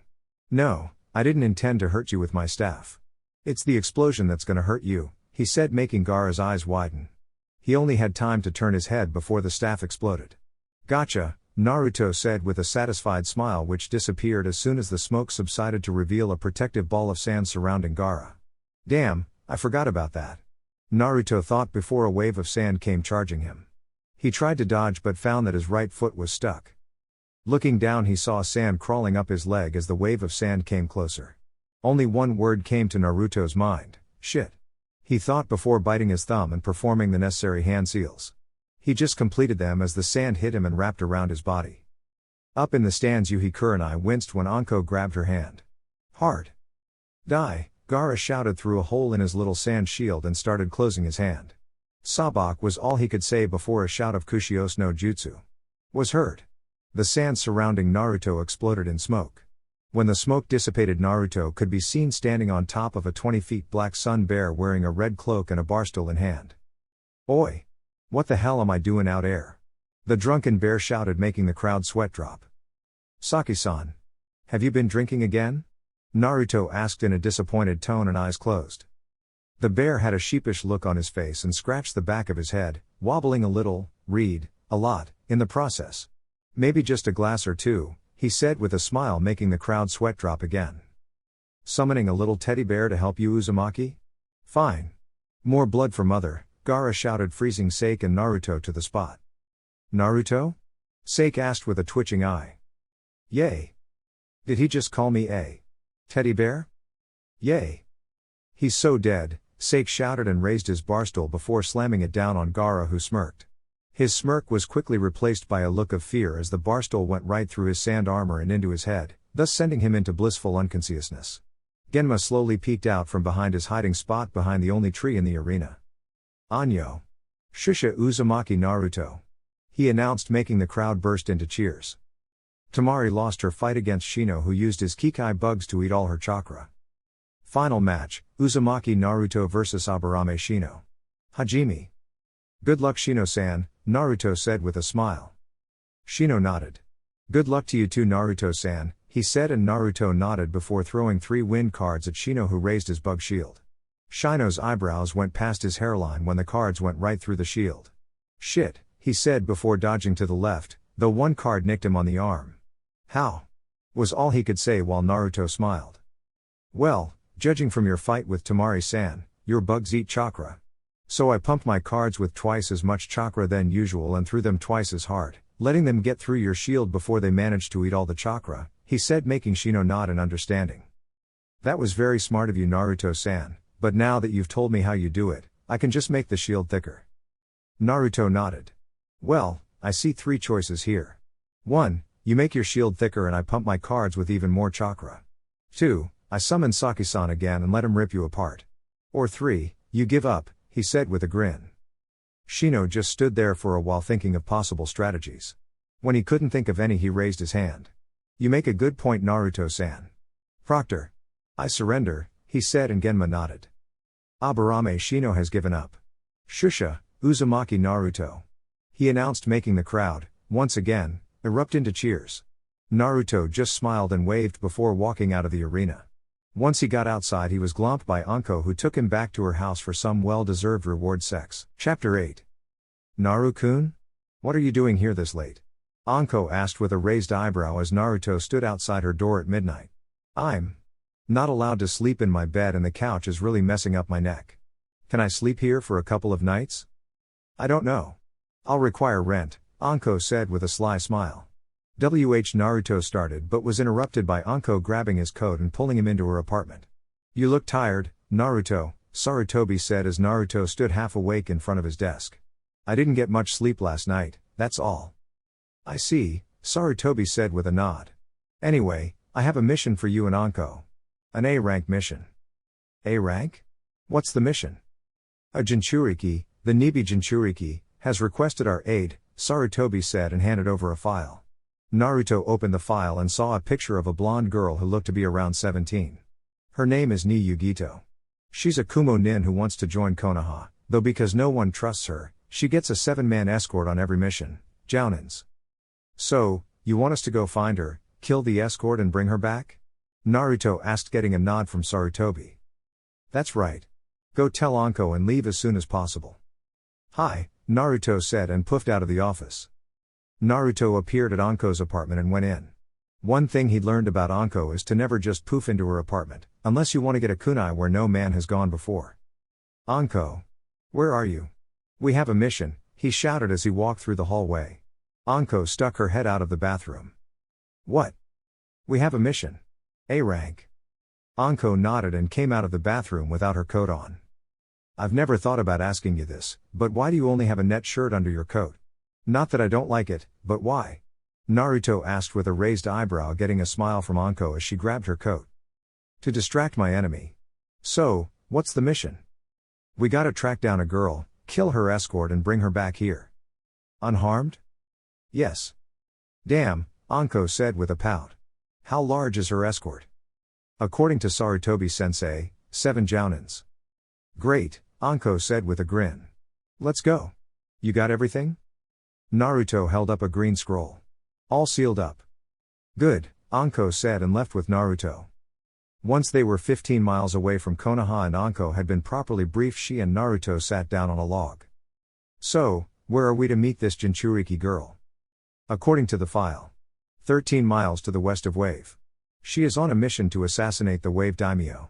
Oh hell no, Naruto said and got up. I'm ready to go now, how about you? You seem kinda slow. Don't push your luck, stamina god, Anko said and got up. I'm sure I can easily beat you anytime. Bullshit, Naruto said with a grin and started running with Anko close behind. 15 minutes later they arrived at the rendezvous point. Naruto was only panting slightly while Anko was panting heavily. Your stamina is incredibly annoying, Anko said, making Naruto grin. That's not what you said last night, he said with a sing-song voice. Anko could only blush. Well, we have 10 minutes until rendezvous, Anko said, staring up at the sun. We should get into our positions. Naruto took out a card and a pen. I have an idea, he said and started writing on the card before placing it on the ground. Now we get into our positions. 10 minutes later Naruto and Anko were hiding in the bushes on either side of the road. Just a few seconds later they heard steps. Yugito came walking on the road with 3 jounins behind her, 1 jounins on either side and 2 jounins in front of her. One of the jounins in the front stopped and bent over to pick up something on the road. What the hell is this? He asked as he held up a card. There's something on it. Jump? Yugito's eyes widened and she immediately jumped into the air as about 50 kunais came flying through the bushes, hitting one of the jounins while the others jumped away. Naruto and Anko jumped out of the bushes and landed in front of Yugito while the jounins landed 20 feet away. Go to Konoha, Yugito-san. We'll catch up later, Naruto said, staring at the jounins. Anko-chan, I'll take the 3 on the right, he said and took out a deck of cards. You do that. I'll take the 3 on the left, Anko said and shot out with her hands. Senai Jashu. Snakes shot out of Anko's sleeves and headed for the jounin farthest to the right. Naruto ran up and drop-kicked the jounin in the middle of his 3. Then he took out 3 cards and pumped them full of wind chakra before throwing them at the jounin to the right. The jounin ducked under the cards and swiped at the airborne Naruto with a kunai. Naruto took out his own kunai and blocked the swipe as he landed before jumping away. Anko, he shouted and took out a deck of cards. Anko turned around and saw what he was about to do and jumped away while Naruto tossed the cards into the air before performing a couple of hand seals. Ninpa, Ame no Goji ni Karuta, Naruto shouted, freezing the cards in the air. They floated in the air as they were filled with fire chakra. Ja-ni, he said with a smile as the cards flew towards the jounins. 2 of them managed to jump away while the other 4 weren't so lucky. They were blown to smithereens.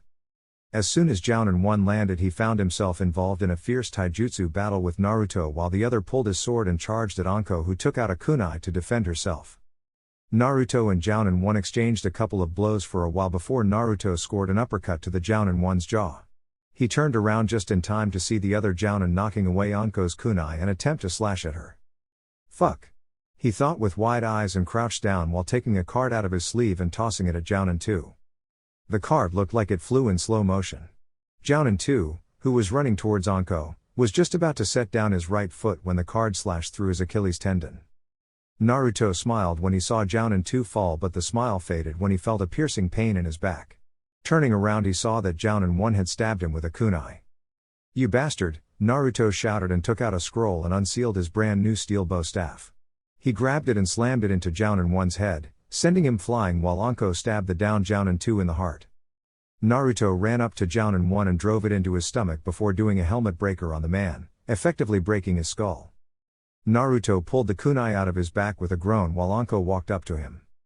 "Naruto?" she asked as Naruto laid on the ground with his eyes closed. "Are you dead?" "Yes," Naruto said and got up. "But that's not gonna stop me." When Yugito was about 20 miles away from Konoha, Naruto and Anko caught up to her. "Yo, Yugito-san," Naruto said with a grin. "We're your escort to Konoha. I'm Namikaze Naruto and this is Mitarashi Anko." "Thank you. I am." "Ni Yugito. Kumo Chunin."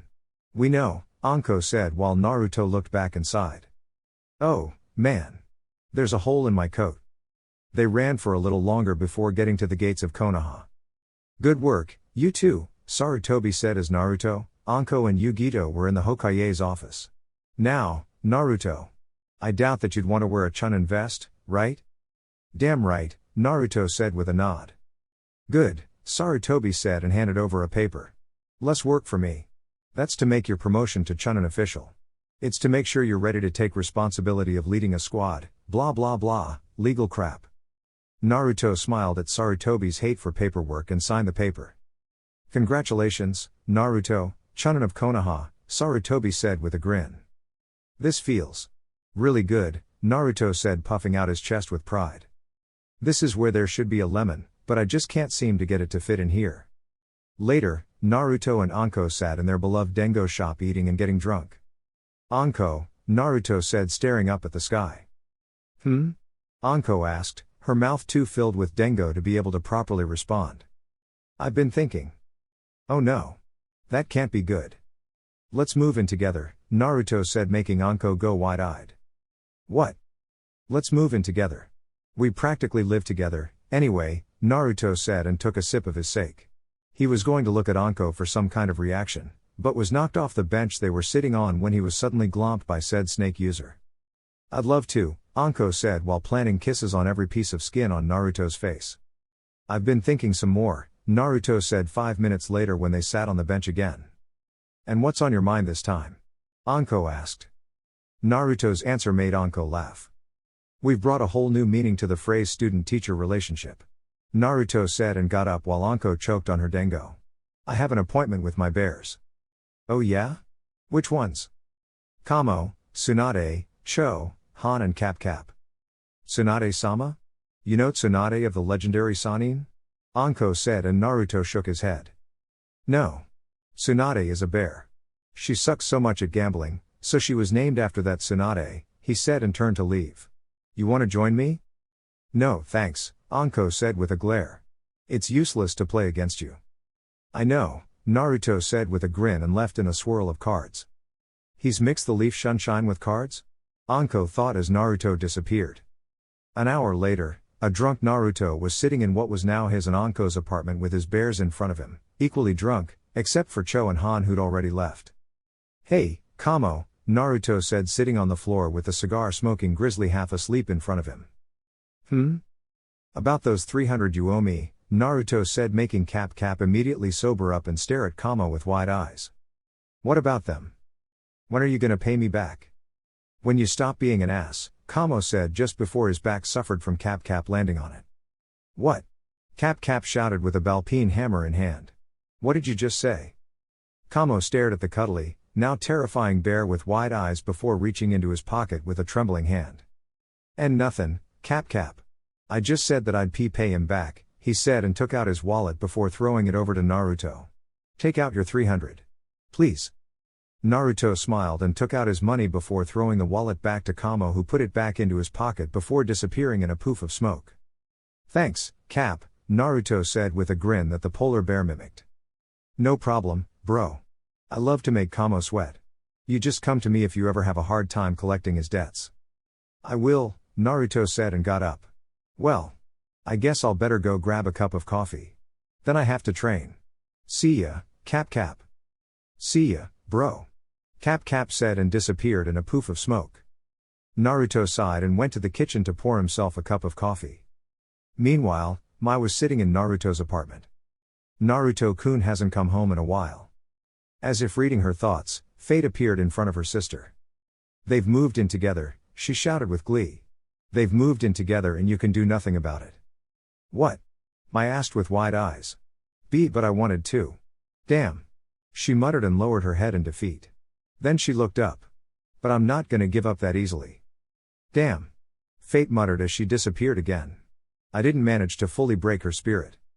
Naruto walked down the streets of Konoha when he thought of something. "Oh, yeah. I totally forgot about Mai." He thought and disappeared in a swirl of cards. Mai sat in the living room, thinking of ways to steal Naruto away from Anko, when the boy in question suddenly appeared in front of her. "Yo, Mai.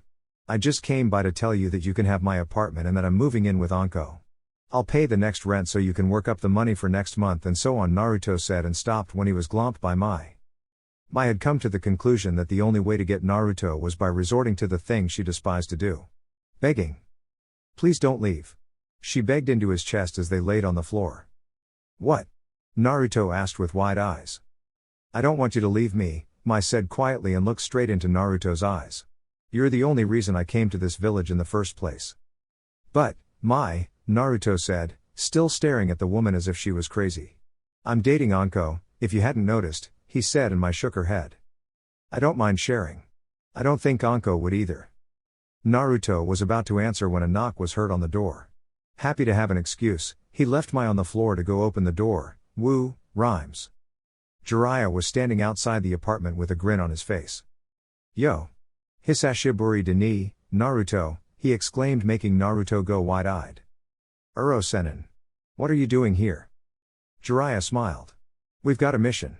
Sarutobi-sensei wants us to go find my old teammate, Tsunade. I thought that since I was here, we might as well train a little while we're at it. So, you ready to go?" "What, right now?" "Right now," Jiraiya said with a nod. "Fine.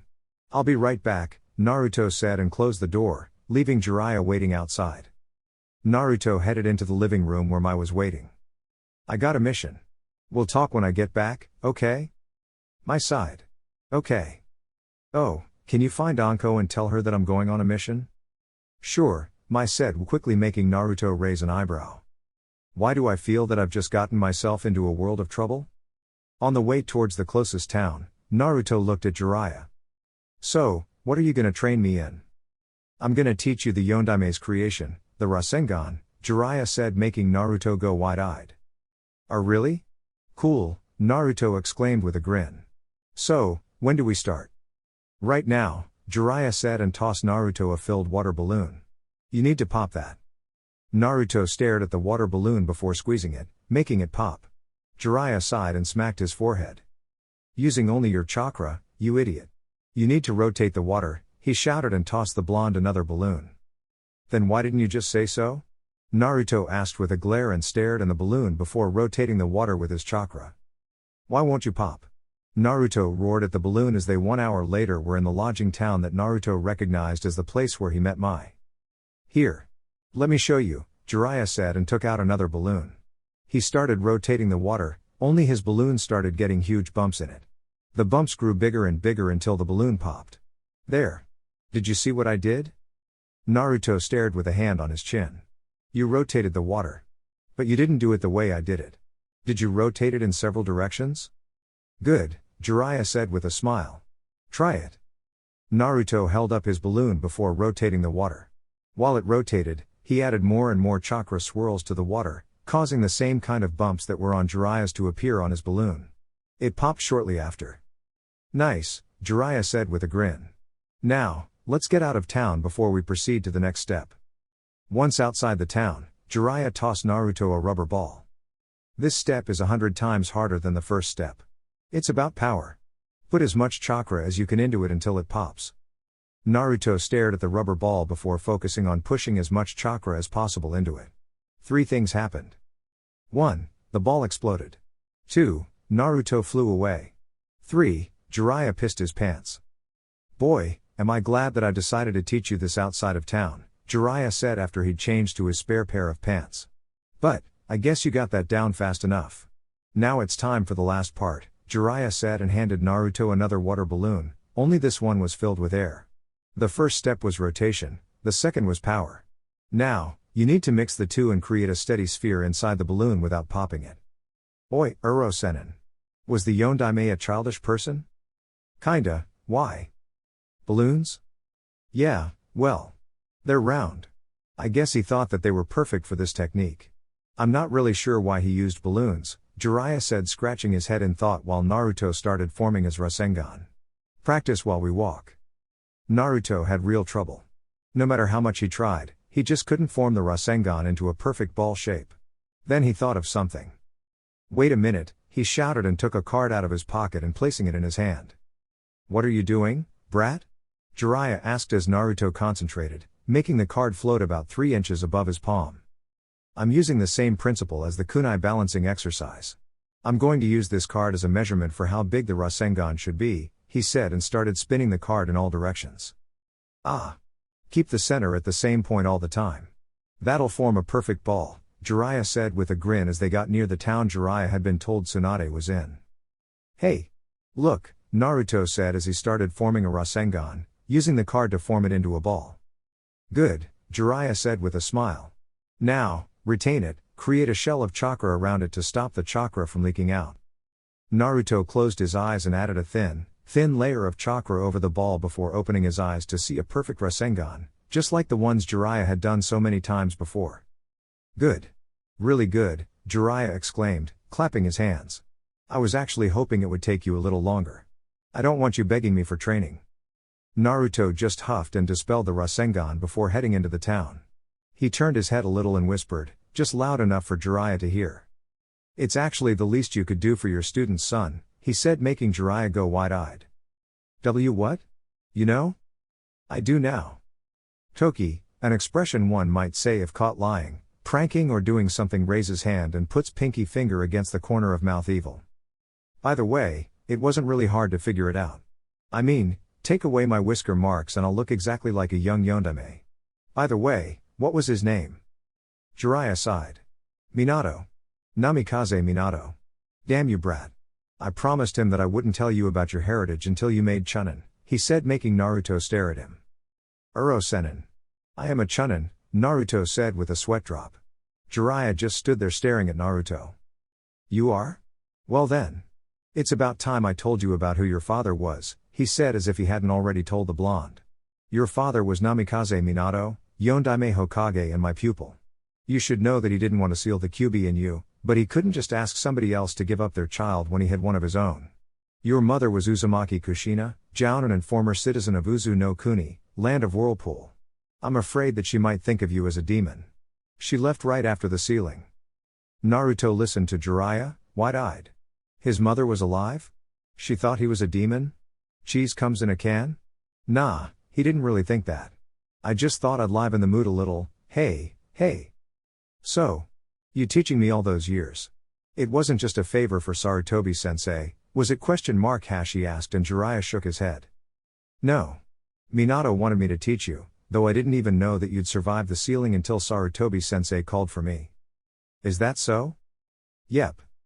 Then I guess I shouldn't hold a grudge against you, Naruto said and grinned. Just as long as you teach me my dad's techniques. You got yourself a deal, Jiraiya said with an identical grin. So, Naruto said as they walked through the town. How are we gonna find Tsunade? Jiraiya grinned. I bet you $50 that you can't find her. Ha, Naruto laughed with a grin. Prepare to pay up, old man, he shouted and started running with Jiraiya following. Tsunade is a gambler and a drinker. There are no casinos in this town, so she must be in one of the bars. But which one? Naruto thought as he ran down the street. He stopped when he saw, not one bar, but 2 bars. One on each side of the road. He smiled and took out a coin. Heads, I'll take the right one.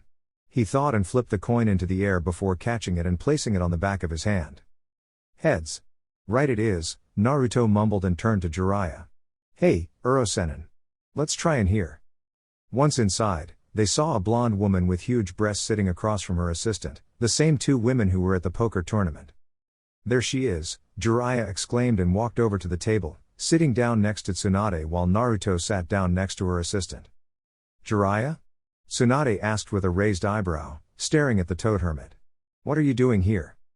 We came to find you, Jiraiya said with a grin and was about to keep talking when someone poked him on the shoulder. Looking towards the source, he found himself staring into an open hand with the words "Pay up, sucker" tattooed on it. "Oh yeah," he said and handed over the $50 he owed Naruto. "By the way, Tsunade. This is my apprentice to be." "Naruto," Tsunade said staring at the blonde. "We've met." "What's wrong, old lady?" Naruto asked with a grin. "Upset that I won all your money?" "Ah." Tsunade's assistant shouted, only now recognizing the boy. "You're that blonde from the tournament." "Uzumaki Namikaze Naruto, Chunin of Konoha and future Rakudaime Hokage, at your service," Naruto said with a grin and held out his hand. "And who might you be?" "I'm Shizune," Shizune said with a smile and shook Naruto's hand while Tsunade stared at him with wide eyes. "Nami, Kaze," she whispered and looked at Jiraiya who nodded with a grin. "That's part of the reason I wanted Naruto to come with me on this mission," he said and placed a hand on Tsunade's shoulder. "Our grandson is alive, Tsunade." Naruto heard these words and became wide-eyed. "G. Grandin?" he asked, getting a happy nod from Jiraiya. "Yeah. I didn't want to let you know until Tsunade was with us," and Jiraiya said and saw in slow motion how Naruto's fist slowly inched its way towards his nose, where it connected with a crunch. The punch was soon accompanied by a kick to the chin, sending his face hurtling towards the hard, unforgiving floor. "You old bastard," Naruto shouted and grabbed Jiraiya's collar. "You knew that I was your grandson, yet you didn't tell me until now?" Naruto was about to continue his beating of the Toad Sage but suddenly found himself wrapped in a bone-crushing hug, courtesy of the slug Sannin. "You're alive," Tsunade shouted as Naruto struggled to breathe. I thought you'd died. I can't believe this. We have so much to catch up on." "Tsunade," Jiraiya said, now standing, as if he'd never even seen Naruto's incoming fist before. "Naruto can't breathe. We're finally reunited with our grandson, who we thought was dead, and now you try to kill him." Once Tsunade had wiped the tears out of her eyes and let him go, both Naruto and Tsunade glared at Jiraiya. "Why wasn't I informed until now?" They both asked in unison with an identical aura of death swooning over them, making Jiraiya sweat. "Because of Minato," Jiraiya said.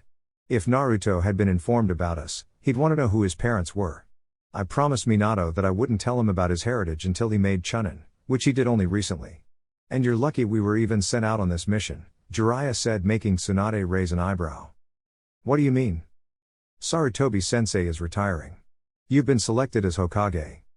"What?" "I was originally asked to take the position, but I'm not suited for it. You're much smarter than me and much better with the whole political mumbo-jumbo. So, will you take the Hokage position?" Jiraiya asked, making Tsunade go wide-eyed. Naruto, who'd just come to terms with something, quickly ran up to Tsunade. "Do it. I just thought of something. If you take the Hokage position, I'll be related to not just the first, second or fourth Hokage. I'd be related to the fifth Hokage as well. And I'm the apprentice of one of the third. I'm born to be Hokage. But if you don't, I'll never forgive you," he said, making Tsunade stare at him while Jiraiya suppressed a grin. "Blackmail, huh?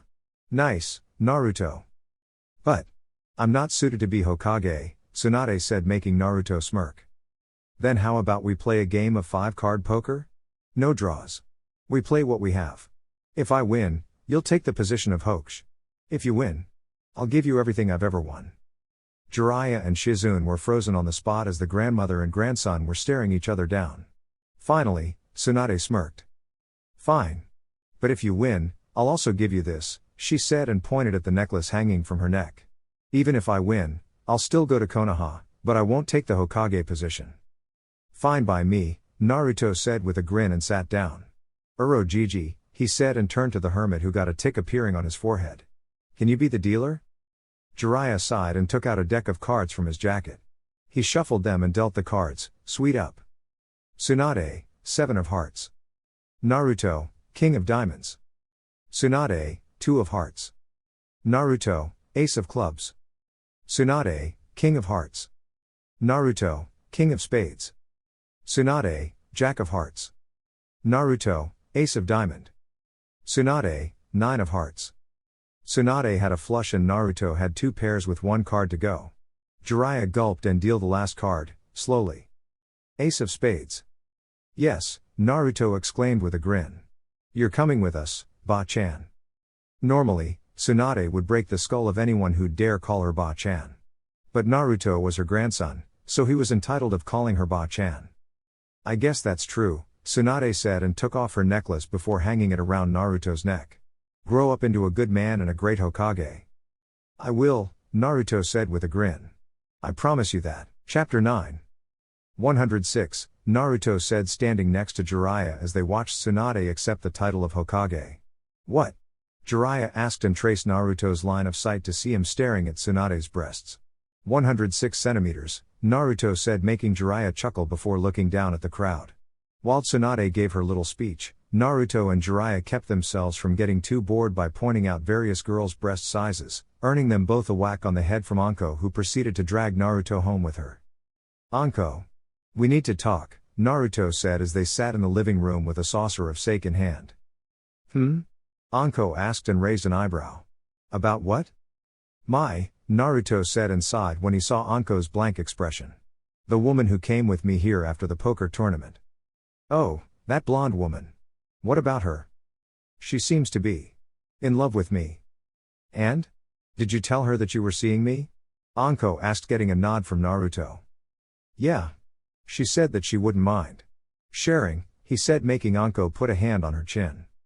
Well, I don't think I'd mind sharing either, she said, making Naruto's eyes widen. And think of what we could do in bed with an extra player on the team. Naruto's mind immediately started filling with mental pictures of him, Mai and Anko in every sexual position he'd ever heard of. Needless to say, he had to pinch his nose in order to stop himself from passing out on the count of severe blood loss. Besides, Anko said with her eyes closed in thought. You're the last of your clan. Tsunade-sama can't produce any more children, so it'll be up to you to revive the clan. According to the clan resurrection law, you need to have at least 3 wives, she said, making Naruto choke on his sake. T3? Where the hell am I supposed to get 3 wives? Well, you know for sure that you got one, Anko said with a smile as she leaned her head against his shoulder. And that might could be a possible one. So, you only have one left. My life seems to be getting more and more complicated for each passing day, Naruto said with a sigh and took another sip of his sake. Anko shrugged. Live with it. So, Naruto said, sitting in Tsunade's new office with Jiraiya and Tsunade. I have 2 questions. Question number 1, how did you 2 hook up, and 2, why wasn't my father told of it? Jiraiya grinned. Well, I guess I can answer the first question. It was a beautiful winter night in Mizu no Kuni. Tsunade was a little cold and I figua. We both got drunk, Tsunade said simply after bashing Jiraiya's head into the floor. None of us can remember what really happened. Though the pervert thinks he remembers it. Ah. And what about Dad? Oh, he knew. We told him when he became Chunin, when he was old enough to defend himself from anyone who might hold a grudge against us, though I think he suspected it all along, Jiraiya said as Tsunade got up and walked over to the Yondaime's picture on the wall.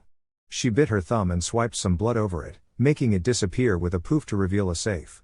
After opening it, Tsunade handed over a bundle of cloth. What's this? Naruto asked as he took the cloth. Folding it out revealed that it was an almost exact replica of the Yondaime's coat, only it had the text "Will of Fire" on the back instead of 4th, and it had long sleeves. Minato wanted you to have that, Tsunade said as Naruto took off his own coat in order to put on his new one. He said that he wanted you to look like him. The coat has a special seal that adjusts to your body size. Even if you grow 5 more feet, the coat would still fit you. Naruto smiled and turned to Jiraiya. Oh, by the way. For also keeping the fact that you're my grandparents from me, you'll have to teach me, not only my father's jutsus, but your own as well. Sorry, no can do, brat, Jiraiya said, making Naruto raise an eyebrow. In order for you to learn all my techniques, you need to go through the training I went through. I don't want to learn Senjutsus yet, Naruto said with a grin. Only ninjutsu and taijutsu. Very well, Jiraiya said with an identical grin. But I don't know what Sarutobi-sensei would say if I just stole you from him. Well, let's go talk to him then, Naruto said and disappeared in a swirl of cards. Meanwhile, in Anko's and Naruto's apartment. Anko was sitting in front of Mai, who just sat there. So, what did you bring me here for? Mai asked. I've heard that you are interested in Naruto-kun, Anko said with narrowed eyes. Well, yeah. I've already told him, so I'm not gonna bother hiding it from you. Did you know that, according to the law, Naruto-kun must have 3 wives? Anko asked, making Mai's eyes widen. And no. I didn't. She responded, though she was chuckling in her mind. Yes, I did. Do you really love him? Naruto-kun has suffered a lot in his life. I don't want to see him get hurt again, so I ask you. Do you love him?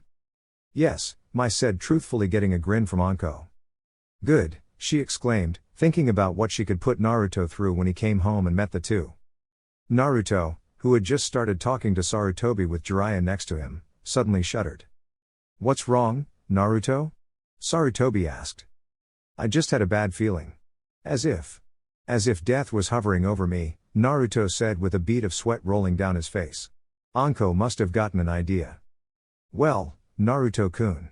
I think Jiraiya could teach you techniques not even I could teach you, Sarutobi said, puffing on his pipe, all the while trying to push down the perverted blush that was threatening to come up, thinking about what kind of ideas Anko could have had.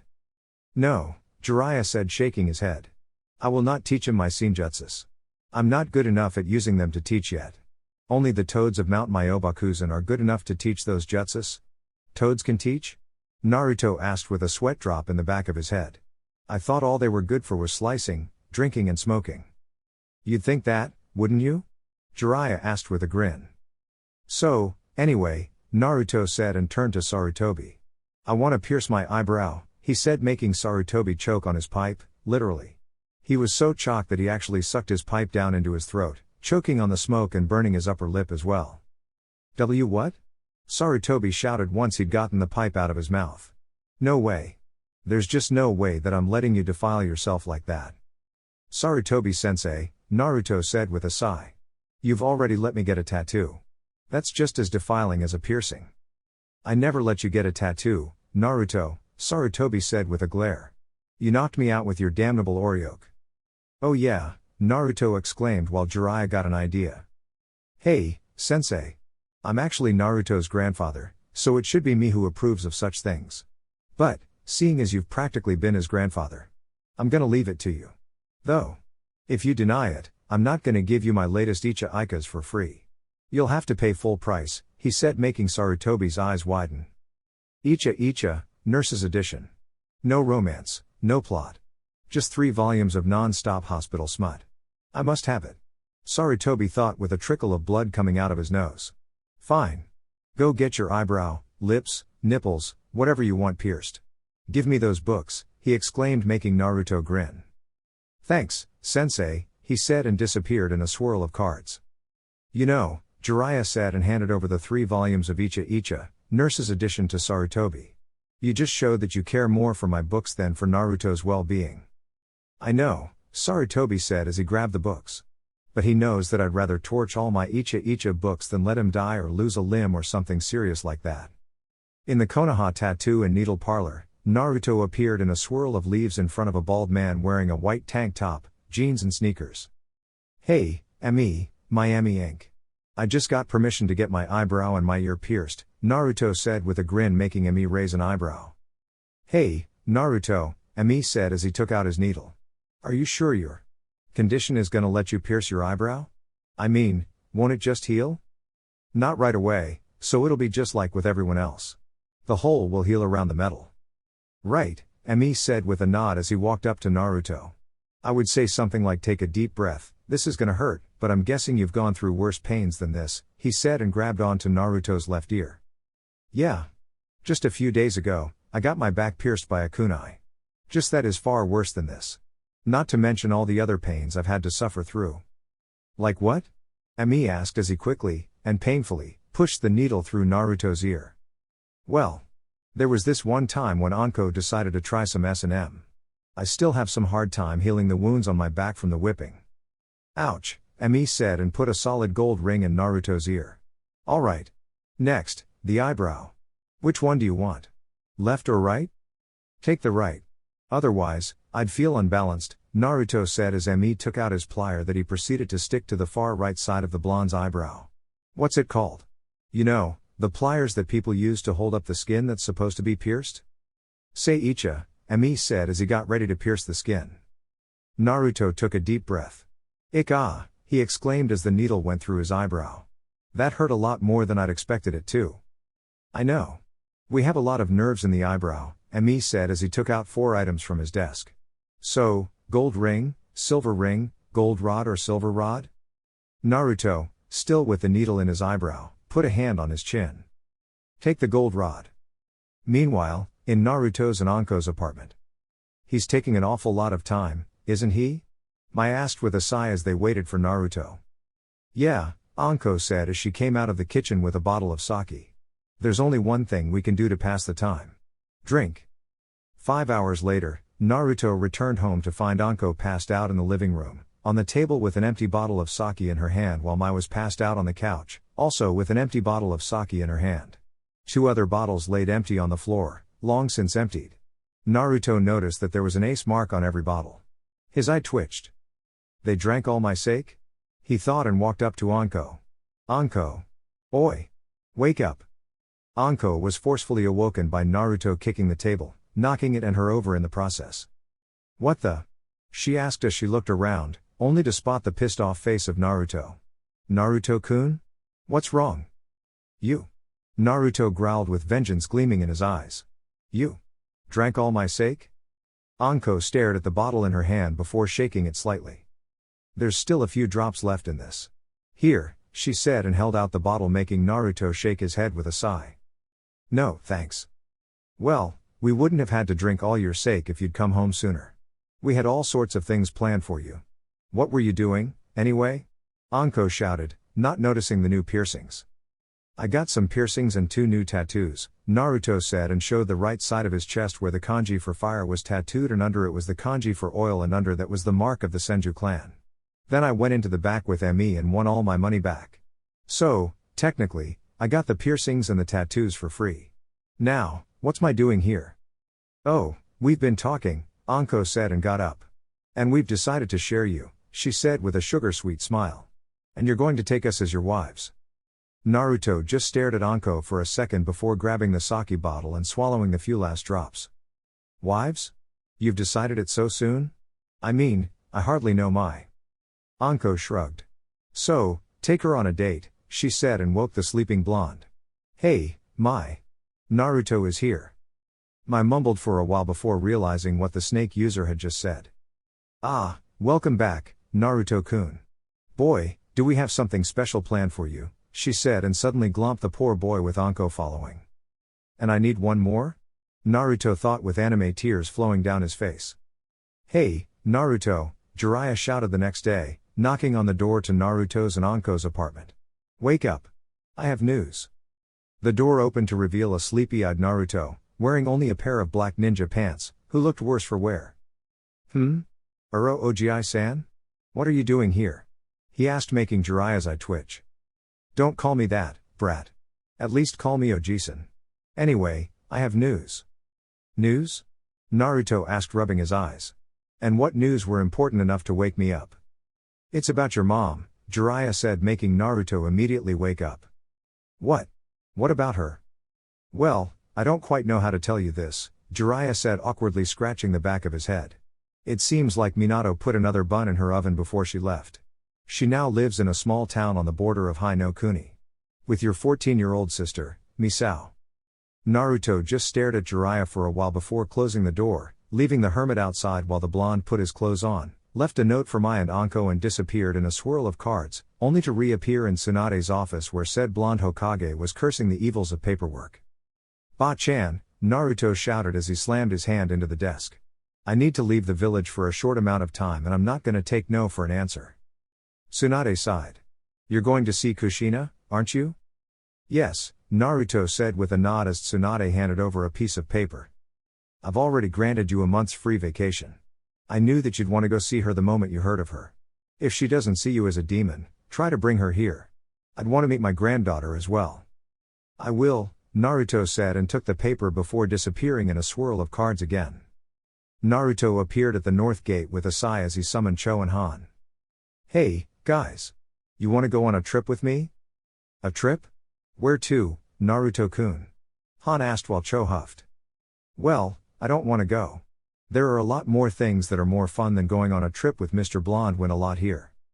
We're going to a small town just north of here, at the Hai no Kuni border, Naruto said, completely ignoring Cho. We're going to see my mother. Cho's ears perked on that. Your mother? Well, this I gotta see. Fine, brat. I'll go. I'll come too, Naruto-kun, Han said sweetly and climbed onto and hung on Naruto's left shoulder while Cho hung onto the right, like Yashiro hangs on Kenpachi's shoulder. You know, Naruto said with a sigh. Both of you together are kinda heavy. Think positive, Naruto-kun, Han said getting a nod from Cho. Yeah. Think of it as training. Now. Mush. I'm not a sled hound, Naruto said as Cho slapped the back of his head. I don't care, brat. I said mush. The bear said and lapped Naruto's head again. Naruto sighed with a smile on his face and took off running with 2 grinning bears on his shoulders. Kushina's life was, all in all, normal. She lived healthily, worked at the local store, had friends and a beautiful daughter who'd, fortunately, managed to grow up without having to be a ninja. She had a nice little house just outside of town with a convenient, natural hot spring just behind the house. As she sat in the store, she suddenly felt a tingle in the back of her head. Something important is gonna happen, she thought before shrugging it off as nothing. Uzumaki, unofficially Namikaze, Misao's life was also normal. She stood at 5'3" inches tall, had long, blonde hair that reached her lower back and had emerald green eyes. She wore a simple, blue kimono with sakura leaves adorning the right sleeve. She, like her mother, ate healthily and worked part-time at the store to help her mom. She was sitting at home, drinking tea, when she felt a tingle in the back of her head. I feel that. Something important is gonna happen. Naruto was running through the thick forest of Hai no Kuni, feeling more and more excited with each and every step closer to Kishimoto town. I'm calling it that in honor of the man who's changed my life. Naruto suddenly stopped and jumped back when he heard a slight whistling sound. At the spot where he stood a second earlier, a giant shuriken embedded itself into the ground. HN. Came a voice from behind him. I figured it would take more than that to destroy you. Konoha's card shark. I see you've had a change of wardrobe. Naruto turned around and saw a boy standing at 5'7" inches with green hair tied in a ponytail that reached down between his shoulder blades. He had raven black eyes and a scar that went from the corner of his right eye down to the right corner of his mouth. He wore black shinobi sandals, black shinobi pants, a purple t-shirt with a black leather vest over it. His Hitai 8 was tied to his right bicep where symbol for Kumo was with a long scratch going through it. Hey! You're that guy from Wave, the one who was with Zabuza, Naruto exclaimed getting a nod from the boy. Indeed. The boy said and bowed. My name is Jurin, Forest. Pleased to meet you, Uzumaki Naruto. I'm sure we could have been friends, had you not decided to make Zabuza-sama your enemy. I don't remember making Zabuza my enemy, Naruto said calmly. We were just playing on different teams on that one mission. Yes, but you pissed him off, Jurin said and placed his hand in a half-ram seal. Now, I'm afraid we must fight. Naruto's eyes widened as a rock spike shot out of the ground behind him. It would have pierced his heart, had he not dodged while his bears puffed away on his order. Bastard! Naruto growled and tossed a card charged with Kyubi chakra at Jurin, who jumped out of the way. Misao had just finished her tea when a knock was heard on the door. When she opened it, she saw a boy, who looked like a girl, wearing a greenish-blue kimono standing there with a sweet smile on his face. Uzumaki-san. The boy said with a bow of his head. I'm Haku. I'm afraid I'm here to kill you. Misao could just stared with wide eyes before taking off, going past Haku, who sighed before calmly following. Meanwhile, Kushina was walking home when the road was covered with a thick mist. Konoha's Scarlet Rose. I can just say that it's going to be an honor to fight you. Came a voice through the mist. I hope your skills haven't dulled. What? Kushina asked with narrowed eyes. Why do you wish to fight me? There's no bounty on my head. That's true. Came the voice. But your child has enraged me. For that, you must die as well. What could Misao have done too? Kushina thought with wide eyes before, purely out of old reflexes, dodging the swing of a giant Zanbatsu. Hey, Jurin-san, Naruto said as he stood 20 feet away from Jurin, who was panting slightly. Where's Zabuza and that other kid? Zabuza-sama and Haku-san have other objectives. I can assure you that they all involve you. Naruto only had time to raise an eyebrow before a girl screaming was heard from behind him. He glared at Jurin with narrowed eyes. You wouldn't. A skilled warrior attacks neither mind nor soul, Jurin said with a grin. He attacks the heart. Keika-san. Nei-chan, Naruto shouted in realization before taking out 5 decks of cards. I guess I'll have to finish you off quickly then, he said and placed the 5 stacked decks on the ground. Naruto went through a long chain of seals before slamming his palm onto the cards, pushing them down into the ground. Ninpa, Nihyakurokuju Karuta no Mai, he shouted as the cards shot up around Jiren and formed a dome. These cards will now suck your chakra until you die from chakra exhaustion. Have fun. Naruto left Jiren to his fate and sped off towards where the scream came from. Misao was running through the forest. Haku was just toying with her. He just appeared in front of her whenever he wanted. Please, Uzumaki-san, stay still so we can do this nice and easy. I don't want to get too rough on you, Haku said as he once again appeared in front of the terrified Misao. He was just about to lodge his senbon into her head when a card suddenly came flying through the forest. Haku dodged just enough for the card to miss his throat, only managing to create a small cut on his neck. You know, it's not nice, chasing a defenseless woman around like that, Naruto said as he walked into the clearing they were in. Misao's eyes widened when she saw him. Spiky, blonde hair, white coat and blue eyes. To-san? Naruto-kun, Haku said as he stared at Naruto who just glared at him coldly. I thought Jiren-san was supposed to take care of you. Oh, he's busy right now, Naruto said calmly as Jiren's scream was heard throughout the forest. He's just about to die from chakra exhaustion. Or I could just, he said and put his hand in a half-ram seal. Katsu. Jiren was panting. He didn't have enough chakra left to attempt an escape. What was he to do? Just then, the cards started glowing. What the? Was all Jiren could say before the cards closed in on him and exploded on contact, sending a violent shockwave throughout the forest with the power of the explosion. What the? Kushina asked as she dodged yet another swipe from the giant cleaver. What's wrong, Konoha's Scarlet Angel? Zabuza asked with a grin. This is not the woman I've heard stories about. What's happened to you? He asked as he appeared in front of the now wide-eyed woman. It's over. Kushina barely had time to react when the giant cleaver came down upon her. You tried to hurt my sister, Naruto said with a glare so cold that it could freeze fire. That's unforgivable. Sister? Misao asked, totally clueless. Shit. Naruto thought with a twitch of his eye. I used up too much chakra with that last attack. I don't want to have to use my Oni-Juin in front of Misao. Fuck it. He thought as he activated his Oni-Juin. Black flame-like markings spread over his face as he felt a new and powerful surge of chakra flowing through him. Now we play. Naruto disappeared, only to reappear behind Haku, delivering a powerful backhand to the boy, sending him flying. Not enough, Naruto shouted and blurred away. He appeared in front of the flying Haku where he proceeded to deliver an uppercut to his jaw, launching him into the air before the blonde once again blurred away.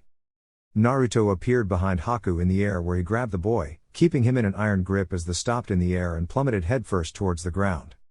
This is something I learned from the Azure Beast of Konoha. Is that what Guy calls himself? Naruto shouted as they started spinning. Misao could only watch as the two plummeted towards the ground at an extremely high speed before hitting the ground, causing a minor earthquake. Naruto sighed as he came out of the crater where the lifeless Haku was buried to his waist under the ground. Ne-chan, Naruto said as he looked at the immobile Misao. I know this is hard for you to comprehend, but I'm your brother and right now we need to get to our mom faster than fast, he said and turned around. Now, hop on. The stunned Misao complied without a word. Shit, shit, shit. Kushina thought as she held a hand over the gaping wound in her shoulder. I was barely able to dodge that one. Why did I have to stop training? I could have trained Misao as well, but no. I wanted to raise her in a world without violence. Maybe I didn't make myself clear, Zabuza said as he once again appeared in front of her. It's over, he shouted and swung again. A sudden gust of wind blew away the mist as something stopped his blade. Looking up, Zabuza saw Naruto, with flame markings covering his face, standing in front of him, blocking his Zanbatsu with a kunai. The boy sighed. Yer. It seems that I made it in time, he said as Misao got off his back to hug her mom. I'll talk to you later. I'm just going to take care of this eyebrow-less, overcompensating freak. Zabuza was too pissed off about the remark to notice the stomp kick that suddenly connected with his stomach, sending him skidding backwards before coming to a stop 10 feet away. That hurt, brat. Zabuza growled and gestured for the markings. What's up with those things? Decided to destroy your face with tattoos? And why hasn't Jiren or Haku already taken care of you? Oh, these? Naruto asked with a grin. No. This is just a little upgrade. And since you threatened my family, I'll show it to you firsthand. By the way, Haku-san and Jiren-san are already dead. Naruto blurred out of view and appeared above Zabuza preparing an axe kick. Zabuza raised his Zanbatsu to block the incoming leg. The metal groaned as the foot connected with it, threatening to break it. As soon as he landed, Naruto quickly followed up with a sweeping kick that Zabuza jumped over, making Naruto smirk. Just as planned. He thought, and grabbed Zabuza's feet while the man was in the air. What the? Zabuza thought as Naruto started spinning. Oh, shit. Misao, Kushina said, staring at the now spinning blonde. Who is that? I don't know. He said that he was my brother and that you're his mother, but he died, didn't he? Naruto, Kushina said with wide eyes. Is that Naruto? Naruto grinned as he let go of Zabuza, sending him flying into a nearby tree. He sped after the man and dropkicked him in the chest, landing in a handstand. Zabuza growled and attempted a helmet breaker, but Naruto jumped out of the way while taking 2 dice out of his pocket and throwing them at Zabuza, who stared wide-eyed as Naruto formed 3 hand seals. Bird, snake, tiger. He thought with a grin. Ninpa, Kibaku Chohan. The dice were just an inch away from Zabuza's face when they exploded. Think like what happens in Spider-Man 3 when Harry's bomb explodes next to his face, it goes in slow motion like that. The shockwave was massive. It blew Kushina and Misao off their feet while Naruto just stood there calmly with a raised eyebrow. I guess I put too much chakra into those, he said, staring at the pair of feet that was all that remained of Zabuza while the Oni-Juin withdrew. Naruto sighed and turned around. Hi, Mom. And with that, he passed out. That was the first time you used the Oni-Juin intentionally, wasn't it? Asked a rumbling voice from behind him as Naruto regained consciousness, floating around in foul-smelling water. Kyubi? Naruto asked without opening his eyes. Am I here again? Yep, Kyubi said, making Naruto sigh as he opened his eyes and got up. So, is there any way to get rid of this smell? Kyubi shrugged. It's your mind, kid. I guess you'll just have to think about something. I don't know. Naruto closed his eyes and thought about the luscious green forest just outside Konoha, only with a huge lake in the middle of it. When Kyubi gasped, he knew he'd succeeded. Naruto opened his eyes and saw no cage, only Kyubi with a collar around its neck. Oh, my god, Kyubi said, staring at the lake. I have to take a bath. Naruto could only stare wide-eyed as the Kyubi started running towards the lake, shrinking as it did. It shrunk until it was the size of a human before getting up on 2 legs like a humanoid. The fur dropped to reveal one of the most beautiful women Naruto had ever seen. She was as tall as Naruto with a D-cup, long flowing orange hair and slitted orange eyes. There was one thing that bothered Naruto. She was naked. Kyubi? He asked just as she was about to dive in. No, Kyubi said with a smile. When I'm in this form, I'm known as Megami. Naruto pinched his nose and closed his eyes. You do know that you're naked, right? I'm always naked. Clothes are so constricting, Megami said and walked over to Naruto with a smirk on her face. Are you feeling uncomfortable, Naruto-kun? No. Of course not. Why would I feel uncomfortable staring at a naked, 1,000-year-old demon? Naruto asked in a tone that was dripping with sarcasm. So you admit to staring at me? Megami asked with a grin, making Naruto's eye twitch. Just go take a bath, Naruto said with a glare. You stink of sewage water. What? How can you say that? Don't you know how to be a gentleman? Kyubi shouted, sending Naruto a heated glare. I'm just stating the truth, Naruto said as he took off his coat. In fact, I stink too. And with that, he jumped into the water. Bastard. He didn't even apologize. Kyubi muttered before she too jumped into the lake. What do you think? Misao asked as she and Kushina sat in their house, staring at the unconscious Naruto. Could he be faking it? I mean, didn't the council tell you that he died? Kushina sighed. I've already sent a messenger hawk to Konoha, asking Sarutobi if Naruto really is dead. For now, we wait. Misao searched through Naruto's pockets and found 18 dice and 3 decks of cards with the Konoha emblem on them. Hey, look at this, she said and held up another deck of cards, this one with a large pierce mark in the middle. Let's see what else is in here. Misao. He's a shinobi.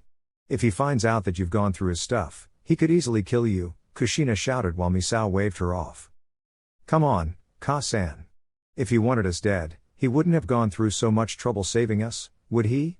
She asked as she took out a scroll and opened it. Hey, Ka-san. What's this? Kushina grabbed the scroll and examined it. These are blood seals. Wait. Cards, she read on one seal. Dice, sake. He's a gambling alcoholic? I'm not a certified alcoholic yet, Naruto said with a grin as he suddenly woke up. But I'm close.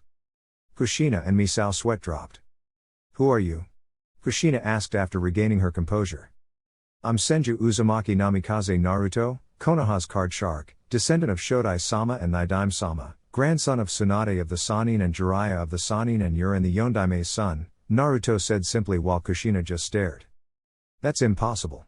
My son died on the day of the Kyuubi attack. I can assure you that I am very much alive, Naruto said with a grin as he took back everything they'd taken out of his pockets. But what makes you think that I was dead? The council told me, Kushina said, making Naruto narrow his eyes with a growl. I should unleash Cap Cap on their asses. Or maybe Blackjack. Cap Cap? Blackjack? Misao asked with a raised eyebrow. Who are they? They're my summons, Naruto said with a smile. I would summon Cap Cap, but I don't have enough chakra for it yet. Just then, a messenger hawk came flying in through the window and landed on Kushina's shoulder. She removed the scroll from its back and opened it. Dear Kushina. I'm glad to know that you're alive and well. I'm afraid Sarutobi-sensei isn't Hokage anymore. I've taken the position of God. I'm Hokage. As for Naruto, it's true. He is alive and has been for the last 15 years. Don't even think about yelling at me when you come to Konoha. I had no idea he was alive either. Jiraiya knew, but he couldn't find you, no one could. Naruto went to find you as soon as he heard where you were. Please come back to Konoha. We can talk more here. Senju Tsunade, God I'm Hokage. Kushina stared at the letter, then at Naruto, then at the letter again, then she burst into tears before enveloping him in a bone-crushing hug. Naruto. Naruto gasped. Ga. Muscles. Sore. Chakra. Low. Back. Breaking. Air supply. Almost empty. Dying. He managed to wheeze out, making his mother release him, letting him let out a sigh of relief, before getting enveloped by another bone-crushing hug, courtesy of his sister. Pain. Was all he could say as he literally felt 3 ribs snap. Why wasn't she this strong when she met Ah? It was an ah of pain, I don't know what to say, Kushina said, staring at the floor with shame. I'm sorry. I'm sorry that I didn't check for myself when I heard you was dead. Exactly how did I die according to those imaginative old farts? Naruto asked, rubbing his sore ribcage after being released by his sister. They said that the sealing went wrong. That your body couldn't handle the stress of having that much chakra sealed in you. I'm gonna kill them. No you're not, Naruto said simply as he stood up. Though you are coming with me to Konoha, you're not gonna kill them.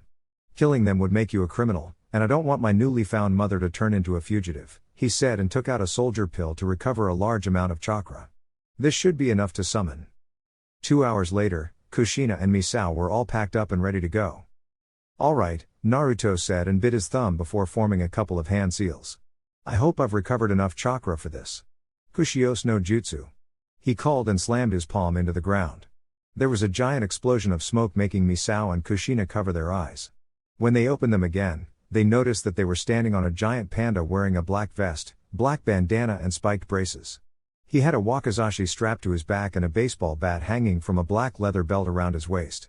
On the back of the vest was the kanji for house. The really strange thing, at least to Misao, was that the panda was 660 feet tall. Yo, Naruto. Hisashiburi. The panda shouted with a grin, eyeing the panting Naruto. Yeah, Naruto said with an identical grin. Hey, Blackjack. I want you to meet my mom, Kushina, and my sister, Misao. Guys, this is Blackjack. Pleased to meet you both, Blackjack said with a lazy wave. So, why summon me? I don't see an all-powerful super opponent nearby, he said, looking over the landscape. Well, I know you're gonna be pissed about this, but we need a ride to Konoha. Blackjack sighed. I see. Well, I'll do it, but only because you got Cap Cap to go ballistic on Kamo. You should have seen him when he got home. I've never seen an arm bend the way Kamo's did, he said with a hearty laugh. Well, hang on. Blackjack grinned as he started running through the landscape, decimating the forest as he did. Halfway to Konoha, Blackjack did something he'd never done before. He tripped and fell, hitting the ground with a crash. Kushina and Misao held onto the panda for dear life while Naruto just sighed, having had enough experience of a drunk Bakuchiuchi falling to know how to balance himself. Shit. Blackjack muttered with a groan. That's never happened before. Naruto sighed. Blackjack. Are you drunk? No. The panda shouted as he got up. I can't be. I didn't drink that much, only a bottle of sake. That's a lot, Blackjack. Especially for a lightweight like yourself. Just walk the rest of the way. All right. Blackjack said with a sigh and then solemnly walked the rest of the way to Konoha with a sighing Naruto and 2 sweat-dropping women on his head. Tsunade sat in her office, enjoying some well-earned sake when a loud crash was heard, causing a minor earthquake. She looked out just in time to duck for 3 incoming individuals that flew through her window, nearly giving her a heart attack. What the hell? She shouted as she gazed upon the 3 figures, 1 male and 2 females, on the floor. And Naruto? Naruto got up with a growl as he held his aching head. Damn Blackjack, I told him not to run. He muttered and looked up. Yo, Ba-cha was all he could say before getting socked in the mouth by a pissed-off Tsunade. Hey, brat. What are you thinking, crashing through my window like that? And to top it off, you're getting up like nothing happened. Blue Chihuahua. The dazed Naruto said from his hole in the wall, making Tsunade sweat drop. I've never heard of a blue Chihuahua before, Kushina said as she got up next to Tsunade, who stared at her for a moment before gasping. Kushina, she shouted and hugged the slightly terrified woman. It's so good to see you again. Likewise, Kushina said with a grin and gestured for Misao, who was just getting up. This is your granddaughter, Misao. The poor girl was enveloped in a death hug as well. Now, Naruto, Tsunade said, turning to the hole in the wall, only to find that the blonde gambler was no longer there. He was sitting behind the desk chugging down the rest of her precious sake. Once he'd swallowed the last drop, he stood up. All right, he said with a sigh. I'm ready to go meet my fiancés. And with that, he disappeared in a swirl of cards. Tsunade stared at the spot where he'd once been. My sake, she said, making the other 2 sweat drop. Anyo. Tsunade, Kushina said, waving her hand in front of the frozen Hokage. She could literally see the fuse in the blonde's head getting burned out. Here comes the explosion. Naruto. Naruto sat in his apartment with Anko and Mai silently staring at him. No, Naruto said, making the 2 raise an eyebrow. No? Anko asked. What do you mean no? I'm not agreeing to the whips again, Naruto said with a glare, making Anko pout. Oh, come on. Mai-chan has never tried it before. No. Hot candle wax? No. Anko put a hand on her chin. Okay, how about whips, chains and hot candle wax? Mai cut in with a grin, making Naruto stare at her. How am I gonna survive this? He thought as he unsealed a bottle of sake from a scroll and started chugging it down. The next day, Naruto walked out of the bedroom as quietly as possible and put his clothes on before getting ready to leave when a knock was heard on the door. He opened it to reveal Kurenai standing outside the apartment with a paper bag in her hand. Oh, good morning, Naruto-san, she said and held up the bag. I'm here to deliver dengo for Anko. Naruto stared at her, then at the bag, then at her again. He walked up to her and opened the bag, taking out a stick of dengo and gesturing for her to go in with his head before walking out of the apartment, chewing on the dengo and muttering something about what sounded like whips and wax, wincing as he did. Kurenai walked inside, staring at Naruto's retreating figure with a raised eyebrow. Oi, Kurenai shouted as she closed the door. Dengo delivery. Anko came out of the bedroom, wearing nothing but a pair of black silk thongs. Kurenai, who was used to seeing Anko like this, didn't even blush out of embarrassment. Oh, where's Naruto-kun? Anko asked, looking around the apartment. He left, Kurenai said as she handed over the dengo bag. He muttered something about whips and wax. Anko, what did you put that poor soul through yesterday? Anko smirked. Oh, wouldn't you like to know? Anko. Oh, we were just sealing the deal, unofficially making me and Mai-chan and their Naruto's fiancés. Fiancés? Kurenai shouted in shock. Can he really have 2? Well, he's obligated to have 3. It's all because of the clan resurrection law. I've seen the way you've been looking at him, Kurenai-chan. You want in? Anko asked with a playful grin, making Kurenai blush. 3 of you are to blame, Naruto said, laying on the Hokage monument with the dengo stick in his mouth. If the 3 of you had managed to keep the clan populated for a longer amount of time, I wouldn't be laying here with whip marks covering my back. Or burn marks on my gut. He muttered with a sigh. A chuckle was heard from behind him. Got into a fight last night, brat? Jiraiya asked as he walked up to the half-dead blonde with Kushina and Misao behind him, not that Naruto noticed it. No. It was all Anko's and Mai's idea. Who would get into S&M anyway? The blonde asked, making Jiraiya chuckle while Kushina and Misao blushed from embarrassment. By the way, brat. Your mother and sister is here, Jiraiya said, trying to shock the boy, but to no avail. What? You're not expecting me to be embarrassed, are you? If I don't get embarrassed from the things Anko-chan might do in public, I'm not embarrassed of talking about my private life in front of my mom and sister. Sounds like you had a really rough night, Jiraiya said with a grin. Did you know that ninjas sell Orochimaru voodoo dolls and thick silver chains? Naruto asked with a raised eyebrow. No. Well, they do, Naruto said as he sat up. But I'm worried, Urojiji. Worried? Kushina asked as she and Misao sat down next to him. About what? I don't know, Naruto said with a sigh. I just have a feeling that something big is about to go down. Meanwhile, in Oto. Orochimaru-sama. Are you okay? Yakashi Kabuto asked the snake Sanin, who was sitting in his bed with a big headache. Damn it. I thought selling those dolls would just make a good profit. I never expected anyone to actually be able to do a voodoo ritual. Orochimaru growled. Somebody stuck me in the balls as well. But, if someone struck you there, why are you massaging your head? Kabuto asked. Because it seemed that whoever had performed the ritual was pouncing on my head, my entire body, in fact, but most of the force hit my head. It pounced at me over and over again in a steady rhythm, Orochimaru said, and slowed down when realization dawned upon him. Kabuto. You don't think? Think what, Orochimaru-sama? Oh my god. One of my cute and fuzzy little dolls had been violated. No, they didn't use it as a sex toy, you perverts. It was laying between Anko and the bed. Back in Konoha. Did anybody else hear a wail of horror? Naruto asked as he looked around. Yeah, I think I heard something, Jiraiya said, looking up in the sky. It actually sounded a bit like Orochimaru, but he's never sounded that much like a little girl before. But anyway, Naruto. You need to tell me how your life's been, Kushina said with a smile on her face. I can tell you what my life's been like from age 5, Naruto said, looking a little gloom. I refuse to tell you anything that happened before that. But now, he said, and took out a deck of cards before looking at Jiraiya. Care to play? What's the wager?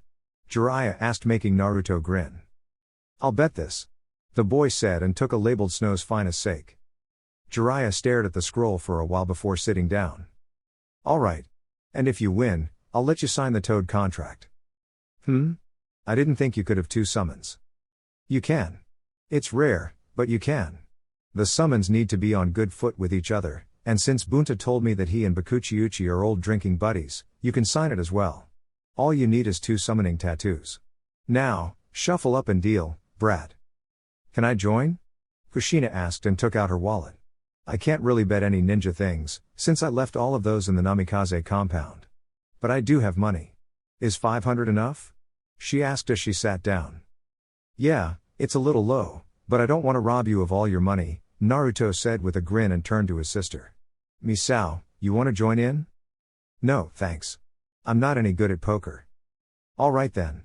Get ready to lose, Naruto said as he shuffled the cards. 20 minutes later, Naruto was still sitting in front of the Sannin and his mother, both who were feeling more and more desperate for every passing second, when Cap showed up. Oh, Cap, Naruto said with a grin.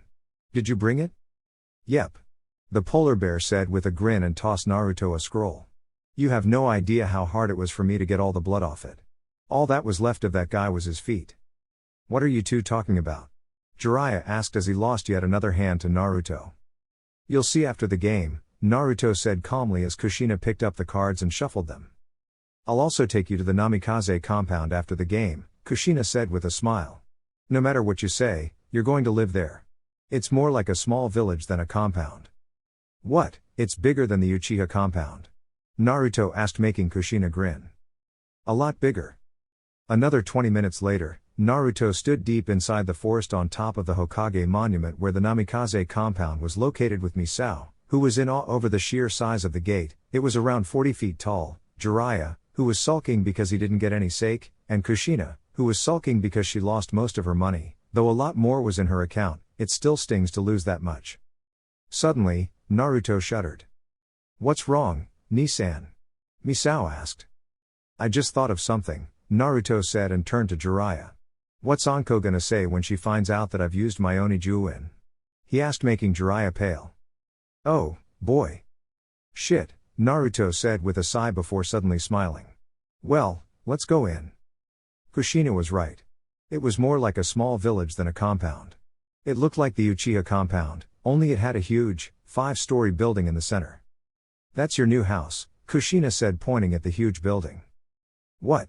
Naruto asked, not really believing what he was seeing. That house is the house of the clan head. You're the clan head. It's yours. Naruto did the only thing he could think of. He passed out. A mansion? Anko shouted when Naruto briefed her on the situation. We're gonna live in a mansion? Pretty much, yeah, Naruto said with a nod, casually chewing on a dengo stick. I've already told Mai. She did the same thing as I did when I heard about it. What? Passed out. Oh, Anko said and grinned. We must celebrate. I have the Orochimaru doll ready to be beaten. Oh, no. Naruto groaned. Don't worry, Naruto-kun. We're not gonna use it in bed again. I actually felt kinda weird having that doll staring at me. So, Anko said and took out the doll. Let's bring on the knives. Inato. Oh my god. The pain. Orochimaru shrieked as he writhed in pain. Who would actually stick something there? Not even I'm that evil. Konoha. Anko was having fun jamming her kunai into the doll's ass when a scream was heard. Hey! That's the second time today that I've heard that scream, Naruto said, staring at the doll. Do you think it's working? Anko stared at the doll as she removed the kunai from its ass. I don't know. Let's see, she said and rammed it into the place where its crotch would have been, if it had one. The scream was heard again, this time more high-pitched than last time. Anko grinned and raised the kunai again. Otto. Shit. My screaming could probably be heard in Konoha. They'll know it's working. Now, Orochi. Take it easy. No matter what the pain, don't scream. Konoha. Anko rammed the kunai into the doll again, only this time, there was no scream. She pouted. Damn. I was sure it was working. Otto. Thank God. It stopped. Konoha. By the way, Anko. When I went to see my mom, Zabuza showed up with his little helpers again, Naruto said as he got ready for the explosion. Oh yeah? Well, did you kill him? Yeah, I did, Naruto said with a nod and gulped. But after the first helper, I was running low on chakra and I had to use the Oni-Juin. He finished as fast as possible. He looked over at Anko to see her frozen on the spot. You use the Oni-Juin? She asked as she slowly turned to look at him. Well, yeah. I mean, I was low on chakra and my mom and sister was gonna die.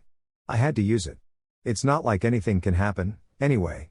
The only thing it does is, well, it makes me slightly more sadistic and more tolerant to pain, but that's all. As you know, Orochimaru's soul is gone. Anko was just about to pounce on the blonde when she heard what the seal did. More tolerant to pain, you say? She asked with a grin that made Naruto pale slightly. Oh, no. Oh, yeah. Chapter 10. When Naruto entered his home at night, he found Anko and Mai, busy taking over his life, plotting for things to make him do and other things. I really need to take back the reins in this relationship. He thought as he watched them sitting in the living room, slurping sake and whispering about Naruto. He had an idea and he went for it. He walked up to them, startling them, grabbed them around the waist and slung them onto his shoulders like 2 sacks of potatoes. Oh oi! Naru-kun. What are you doing? Anko shouted from her uncomfortable position as Naruto started walking up the stairs. You'll see, Naruto said simply as he entered the closest bedroom that had its door opened, tossed them onto the bed and closed the door. Kurenai. You do know that breaking into the Hokage's office is a serious crime, right? Uzuki Yuigao asked as she watched her raven-haired friend pick the lock to Tsunade's office. Yes. I do, Kurenai said simply as she heard a click that signaled that the door was unlocked. She opened the door and stepped inside while Yuigao sighed. If you know it, why do it? Because I need to know what's so goddamn special about Naruto, Kurenai said as she walked up to the Sandaime's old crystal ball, which was now being used by Tsunade to spy on the men's side of the hot springs. Closet pervert. Kurenai sat down in Tsunade's chair with Yuigao standing next to her and placed her hands on the ball, focusing on watching Naruto. Kurenai, oh oh. Yuigao, oh oh. Screams of pleasure could be heard all throughout Konoha for the rest of the night. The next day, Tsunade stepped into her office, tired since she hadn't gotten any sleep. She opened her tired eyes and saw two women behind her desk. Kurenai and Yuigao both had their eyes glued to the crystal ball, which now didn't show anything. Both were extremely pale, had big, round, bone-white eyes and had a river of blood pouring out of their noses, creating a huge puddle on the floor. What the hell? Tsunade thought as she sweat-dropped at the scene. I would like someone to draw this scene for me. Please PM me if you're interested. Damn, Naruto said as he walked through Konoha, Zabuza's old Zambada leaning against his shoulder. This shit is fucking heavy. He kept walking until he got to a store called Higarashi's Ninja Weapons and Gear. Walking inside, he spotted Tenten standing behind the counter. Yo, Tenten. He called with a lazy wave. Is your dad in? I would like to make a trade. Yeah, hold on. I'll go get him, Tenten said with a smile and headed to the back of the store. A few seconds later, a tall, muscular man, a typical blacksmith, with short, brown hair and a goatee came out of the back with Tenten. Ah, Naruto. How are you? He asked, making Naruto grin. I'm doing fine, Dutch, he said. Tenten's father, Higurashi Dustin, huffed at the nickname. Naruto had just started calling him Dutch one day. He had no reason to do it. He just thought it sounded cool. What do you want, brat? I want to make a trade, Naruto said and leaned the kubikiri against the counter. I want 300 special-made kunais. In return, I'll give you this, he said, gesturing for the kubikiri. Is that? Dustin asked with wide eyes, getting a nod from Naruto. That is the kubikiri haucho, formerly wielded by Momochi Zabuza, Naruto said, making Tenten go wide-eyed as well. A sword that used to belong to one of the 7 swordsmen is worth a pretty penny. Why would you trade it for 300 kunai? Dustin asked, making Naruto grin. I am currently learning my father's techniques and I will need those kunais for later when I learn his Hiraishin no Jutsu, Flying Thunder God technique, he said and held out his hand. So, do we have a deal? Deal, brat, Dustin said and shook Naruto's hand. You're in luck. Usually you would need a mold for the kunais you want, but I still have the mold from the kunais I made for your father during the war. You knew my father? Naruto asked, getting a nod from Dustin. Of course I did. I was on his team under Jiraiya-sensei. Well, I'll be damned. I guess you learn something new every day, Naruto said with a grin as he turned to leave. Let me know when the kunais are done. I'll leave kubikiri in your hands, though it's not officially yours until you finish the kunais. See you later, Naruto, Tenten said as they waved at each other. See ya, Tenten. Later, Naruto stood in Tsunade's office. Tsunade was rubbing her temples, clearly tired, while Jiraiya stood next to her with tears of joy running down his eyes. I hope you had a good night, brat, 'cause we sure as hell didn't, Tsunade said with a glare. What did you do to make those two scream like that? Naruto shrugged. I had to make my position as clan head clear. I can't be a strong leader if I can't even control my fiancés, he said, and Jiraiya couldn't hold it in any longer. My student. I'm so proud of you, he shouted as he fell to his knees in front of Naruto. Teach me how to woo women like you do. Oi, Uro Ojiji, Naruto said with a sweat drop forming in the back of his and Tsunade's heads. I'm not going to teach you anything, because Ba-chan will probably kill me if I did. I can teach you one thing though. You should start by treating women as humans instead of sex toys. Now get up, you're acting pathetic, he said as he kicked Jiraiya lightly in the ribs. You ungrateful brat. Here I go out of my way to teach you, and you won't even teach me one single little thing. Whatever, Naruto said and turned to Tsunade. Now, what did you call me here for? I called you here to tell you not to do that again without putting up a soundproof seal in the room, Tsunade said as her glare intensified. Nobody but the Naras could get any sleep last night. Naruto sighed. Fine. Was all he said before disappearing in a swirl of cards. Something tells me that that brat's going to be the death of me, Tsunade said, once again rubbing her temples while Jiraiya left to do his research. Naruto ni-chan, Misao shouted as she attempted to make the leaf on her head float using nothing but chakra. She was standing on Namikaze Training Ground 3 with Naruto and Kushina sitting on a bench, watching her and giving her tips. Close your eyes and try to feel your chakra, Naruto said for what felt like the 718th time. Don't stare at the leaf, he said before turning to Kushina. I can't believe you didn't teach her how to be a ninja. Kushina shrugged. I didn't think I would ever return here. I wanted to raise her away from violence. I didn't say you had to raise her to be a ninja. I said you should have taught her how to be a ninja. That way, she could have defended herself a little better. And I noticed that you've let your skills dull, Naruto said with a glare. You used to be Konoha's Scarlet Rose, S-rank Konoha Shinobi. If that had been 16 years ago, you would have destroyed Zabuza in a few seconds. I know, Kushina said with a sigh. But I thought that I'd never be in a situation like that again. Nonetheless, Naruto said as he stood up. We need to hone your skills again. Fine by me, Kushina said and got up as well. Care for a spar? Only taijutsu? Yep. Naruto turned to Misao, who stood in the middle of the training ground with her eyes closed in concentration. Imotu. Come and sit over here. Ka-san and I are gonna have a spar.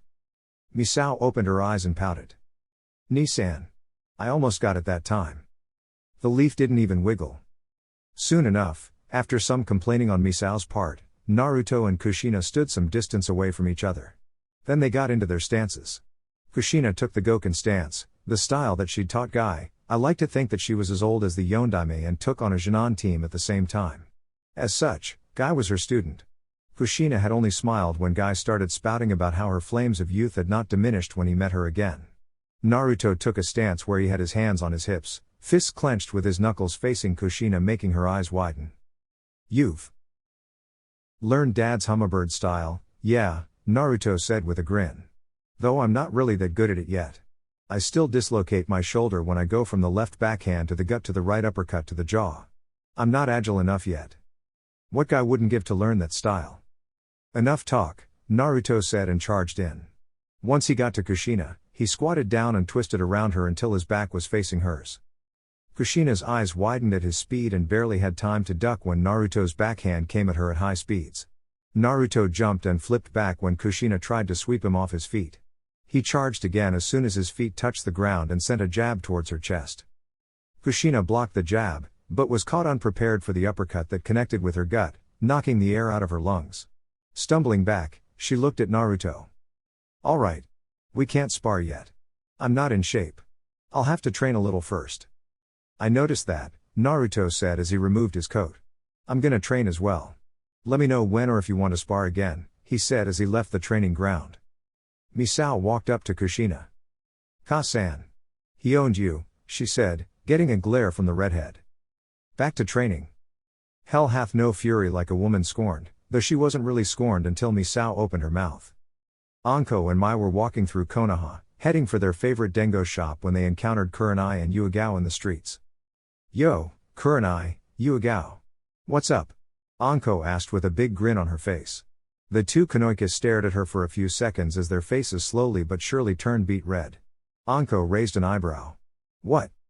Kurenai suddenly turned and walked away as a droplet of blood made its way out of her nose, shortly followed by Yuigao. What the hell was that all about? Anko asked as she turned to Mai, who shrugged. I don't know, but I'm hungry. Let's go eat. Yeah, let's, Anko exclaimed as they once again started heading for the dengo shop before looking at Mai again. By the way, didn't you just love the way Naruto-kun took charge of the situation last night? Kurenai and Yuigao, who were still within earshot, quickly had to pinch their noses, lest they be propelled back by a torrent of blood. By the way, you guys, Anko shouted as the two merely turned their heads a little to look at the snake charmer out of the corners of their eyes. You gotta see the Namikaze compound. Come by at around 1 p.m., okay? The two Konoikas just wobbled away, holding up their left hands in a thumbs up while the right were still pinching their noses, earning some confused stares. At 1 p.m., Kurenai and Yuigao stood in awe in front of the huge gate to the small village that was the Namikaze compound. It opened to reveal Anko. Good, you're here. Let me give you guys a tour, followed by a girls' night out, she said as she rushed out, grabbed the women and proceeded to drag them inside. Whoa, Yuigao said as she looked around. Anko, this place is huge. I know, Anko exclaimed with a grin and pointed at the 5-story in the middle. And that's Mai's, Naruto-kun's and my house. Lucky bitch. At 9 p.m., 4 people wearing identical clothes and auto headbands stood on a hill outside Konoha, staring at the village. One of them was a fat guy with red hair, another was an angry-looking girl, also with red hair, the third had black hair, tied up to a pineapple shape, and had 6 arms. The fourth one was the most normal looking one in the group. The only thing weird about him was that he had something on his back that looked like a replica of his head. That and he had green lipstick. He's alone. The lipstick guy said with his eyes closed, locking on to Sasuke's chakra signature. It'll be easier then. The six-armed guy said with a grin on his face. So, why did we have to come here and pick up a fucking Uchiha brat? The girl asked with a twitch of irritation in her eye. Chuya. The fat guy said in a reprimanding tone. Girls shouldn't use that kind of. Shut up, you stinkin' fat ass. Orochimaru-sama wants him as his next vessel. The lipstick guy said as he looked at Tuya from the corner of his eye. Just follow orders and stop complaining, Tuya. But remember, the Uzumaki kid is no longer any of Orochimaru-sama's interest. If you see him, don't engage him. I knew I felt some vile chakra closing in on the village. Naruto thought from his perch in a tree, not so far away from the four, as he stared at them. Well, he thought as he stood up. I better go tell Ba-chan. Too bad these guys were too busy focusing on what was going on inside the village to notice little old me, teehee. He disappeared in a swirl of cards. So, Sasuke's defecting? A sleepy Tsunade asked, getting a nod from Naruto who stood outside her house in the Namikaze compound. Either that, or they're planning on kidnapping him. Tsunade ran a hand across her face and sighed. Alright. You're a chunin. You are to pick a team of as many as you'd like and act as the leader. Pick only strong people, make sure that you have a chance of capturing them. Alright, Ba-chan, Naruto said with another nod before disappearing in a swirl of cards. Shikamaru was just about to go to bed when a pounding was heard from the door. Who the hell could be coming at this hour? He thought as he sat on his bed, hearing how his mother started complaining about disturbing the neighbors as she opened the door. This was followed by the sound of a fist meeting something hard, followed by a groan. Soon enough, his mother came up the stairs and opened Shikamaru's door. Shikamaru. Naruto is here to see you, she said with a smile making Shikamaru groan. Now I'm definitely not getting any sleep. TCH, Mendokus. Hey, Shikamaru, Naruto said as Shikamaru descended down the stairs. We have a mission. A mission? Shikamaru asked with a raised eyebrow. What mission could we possibly get at this hour? I'll tell you when the whole team is gathered. I don't want to explain too much. It's way too late for that. Meet me at the gates in 20 minutes sharp. Shikamaru sighed. Hi. Naruto, having already visited Neji, Kiba, Kuji, Shino, and Tenten, walked into Training Ground 9 where Lee was training with Guy. I figured this was where you'd be, even at this hour, Lee, Naruto said with a grin that Lee and Guy mimicked. Of course, Naruto-kun. It's never too late to train, Lee said, standing in a nice guy pose. Nonetheless. We have a mission and we need to be at the gates in about, Naruto said as closed his eyes in thought. 3 seconds.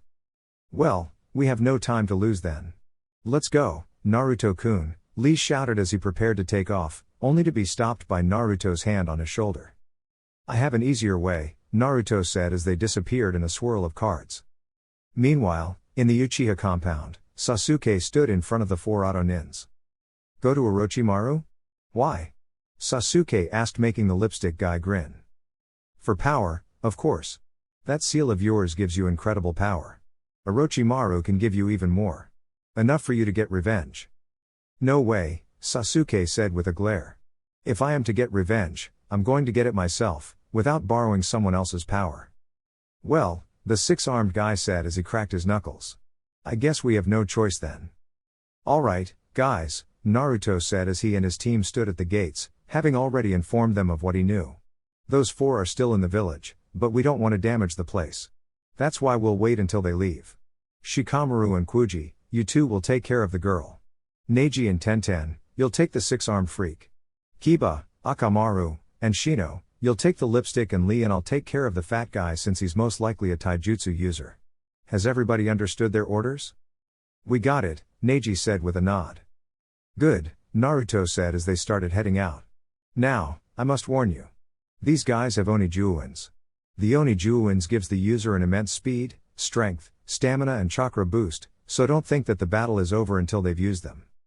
That brat sure went down easy, Kitamura said as he flexed his arms. Yeah, we didn't even have to go level 2 on his ass, Tuya said, quickly sending a glare towards Jiraibu who was just about to reprimand her for her language.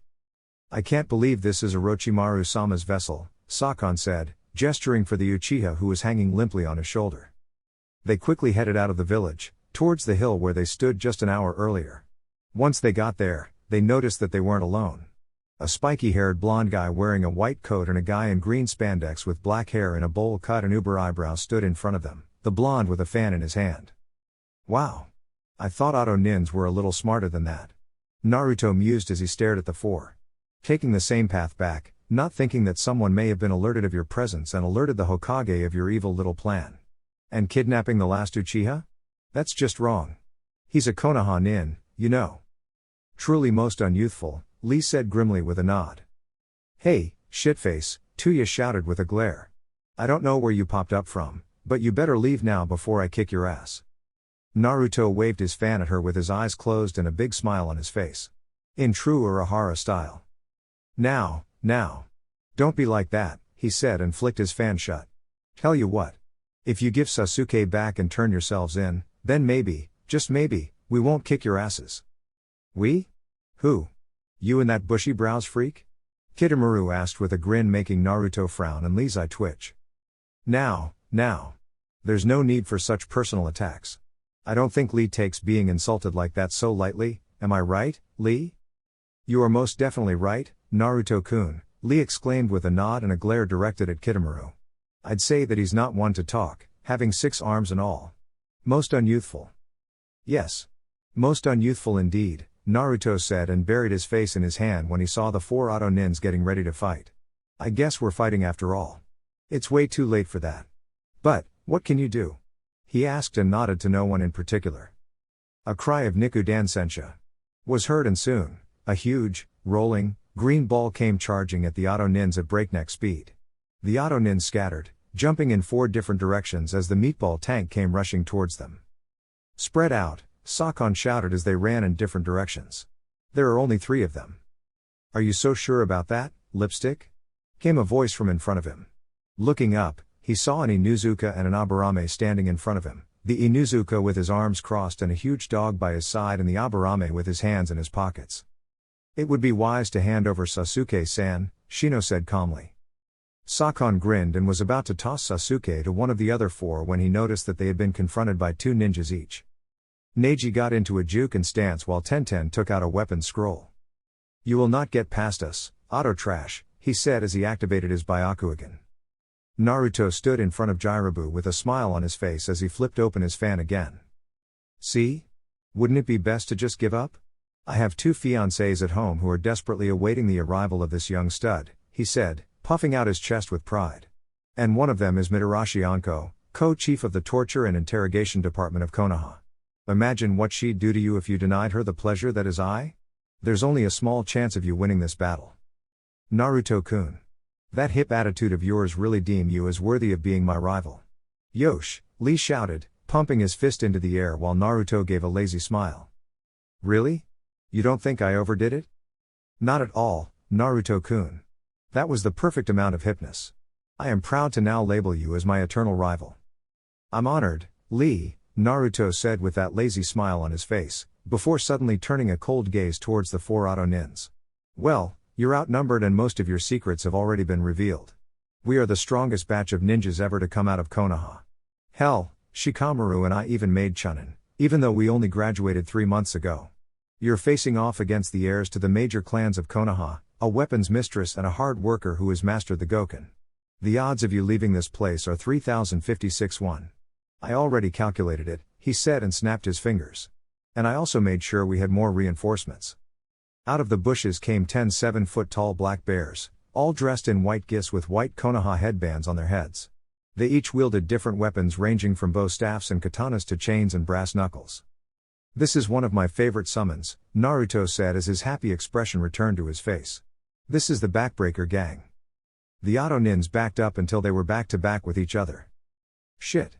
This is bad, Tuya hissed. Tuya. Girls shouldn't use such. This isn't the time for that, you fat fuck. Naruto stared at the 4 with a calm smile on his face. It was the kind of calm smile that scared even his allies. Now. Do you want to do this the easy way, or the hard way? Well, hard for you that is. The bears closed in while the auto nins, despite being taught not to, gulped in fear. "I'm home," Naruto called as he walked into his 5-story house. "You're late," Anko said, tapping her foot impatiently as she leaned against the arch that led into the living room. "I'm sorry," Naruto said as he gave Anko a quick peck on the cheek. "I was out getting you a present." "A present?" Anko asked, suddenly giddy, getting a nod from Naruto. "4 actually. I got you 4 new people to play with, all of them servants of the snake. I left them at your office," he said and scooped her up into his arms, carrying her bridal style. "Now, I believe I promised you something when I came home." Anko smirked. "Indeed you did," she said as Naruto carried her up the stairs.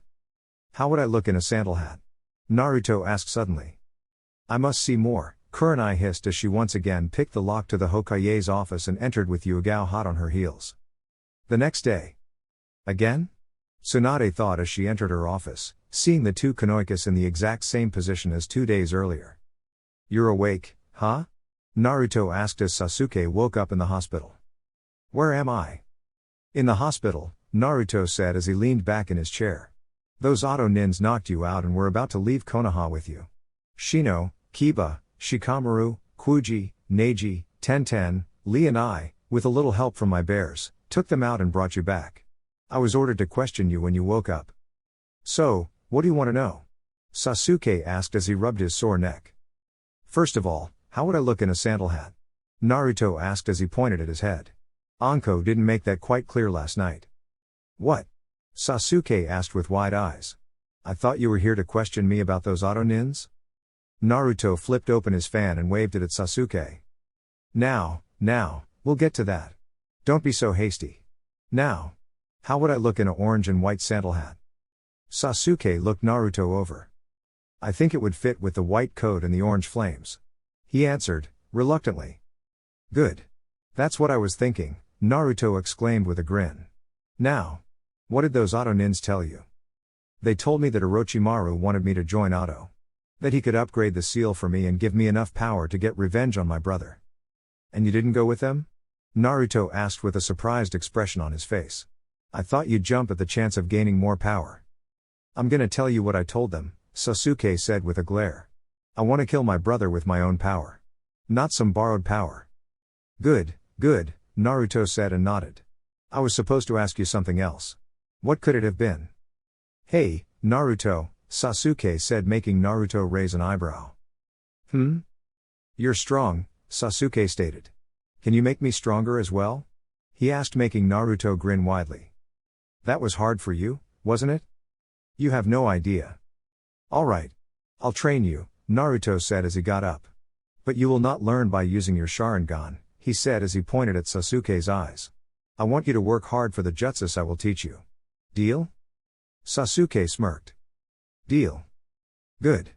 Come to the Namikaze compound in 3 days, I guess." "Why in 3 days?" "Because I said so," Naruto said with a shrug before disappearing in a swirl of cards.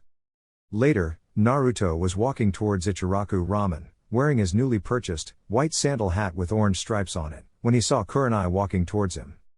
"Hey, Kurenai-san," he said, making Kurenai freeze up when she spotted him. "Hey, Kurenai-san?" Meanwhile, a mechanical voice was heard in Kurenai's head. "Memory overload. Initiating shutdown procedure in 3, 2, 1. Shutdown initiated." Kurenai passed out. "Ah, Kurenai-san," Naruto exclaimed and rushed over to her. Naruto placed his hand behind her head and pulled her up before he started to fan her. "What the hell was that all about?" Naruto asked with a raised eyebrow. "She's been acting strangely around me for days now." "Well, I better find her a place to lie down," he thought as he picked her up bridal style and disappeared in a swirl of cards. "What the hell?" Kurenai thought as she woke up to find herself lying in a huge, king-sized bed. "Where am I?" "Ah, you're awake, Kurenai-san," Naruto said as he entered the room, causing Kurenai to blush. "Now, maybe you can answer me some questions." "Few questions? What questions?" "For example, why have you been acting so strangely around me lately?" Naruto asked, making Kurenai's blush intensify. Well, you see. The thing is. She tried to explain, but sighed as she realized that there was no way out of it. "Yuigao and I spied on you and Anko with Hokage-sama's crystal ball." On me and Anko? In the bed. And once on you, Anko and my 2 days ago. Naruto looked at her with amusement apparent on his face and a raised eyebrow. So? You're a pervert? He asked, making Kurenai's eyes widen. What? No. You just spy on people when they're having sex? That sounds like something Uro Ojiji would do. You're enjoying this, aren't you? Thoroughly, Naruto said with a grin.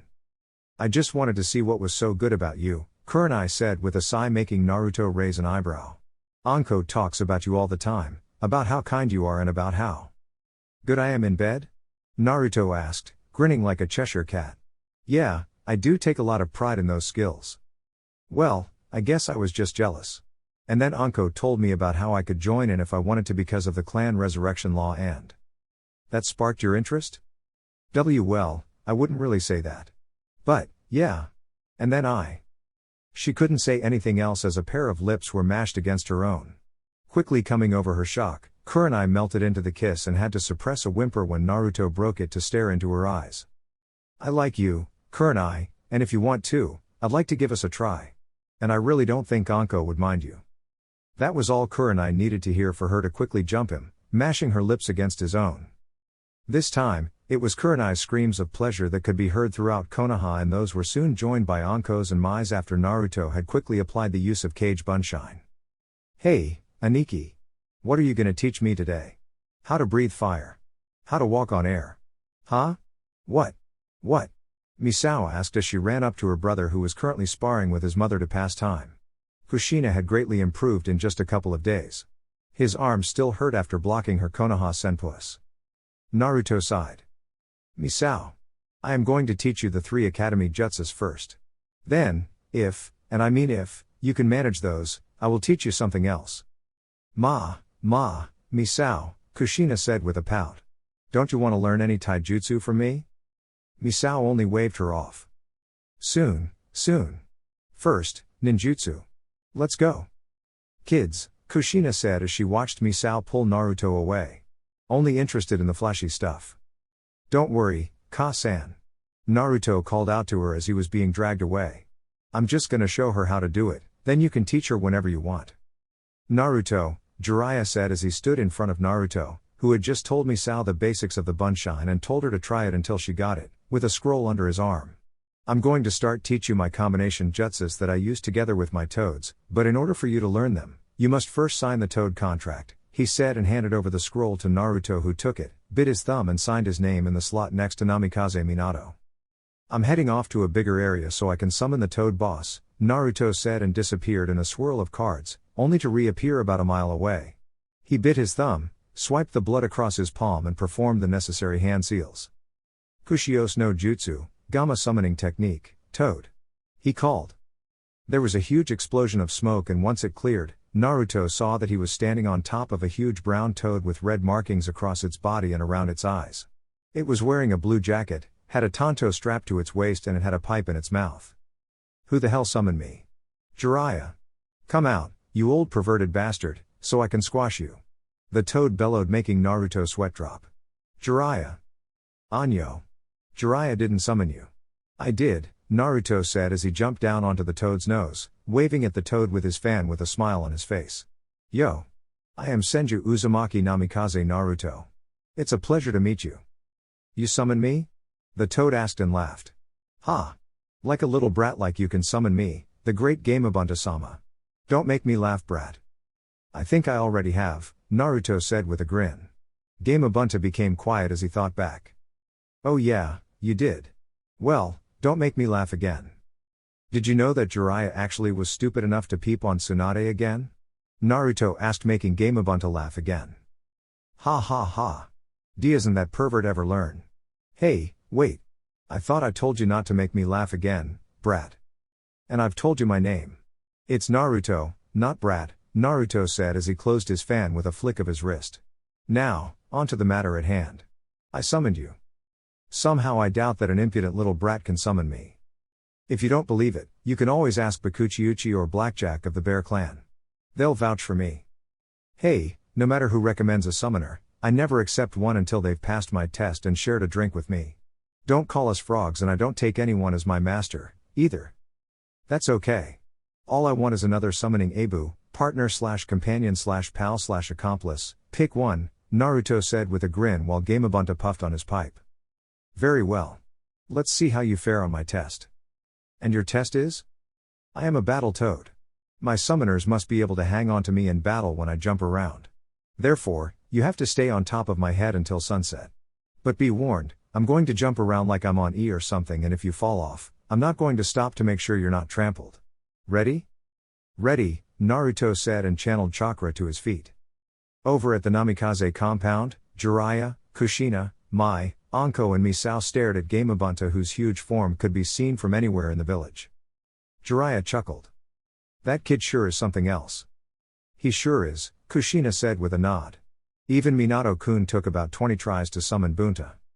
And not only that, he took less than a day to learn the Rasengan, Jiraiya said, making Kushina's eyes widen. What? You took 3 months. I know. He's a real prodigy. I'll be surprised if his bloodline doesn't kick in soon, Jiraiya said with a proud smile on his face as he puffed out his chest. He.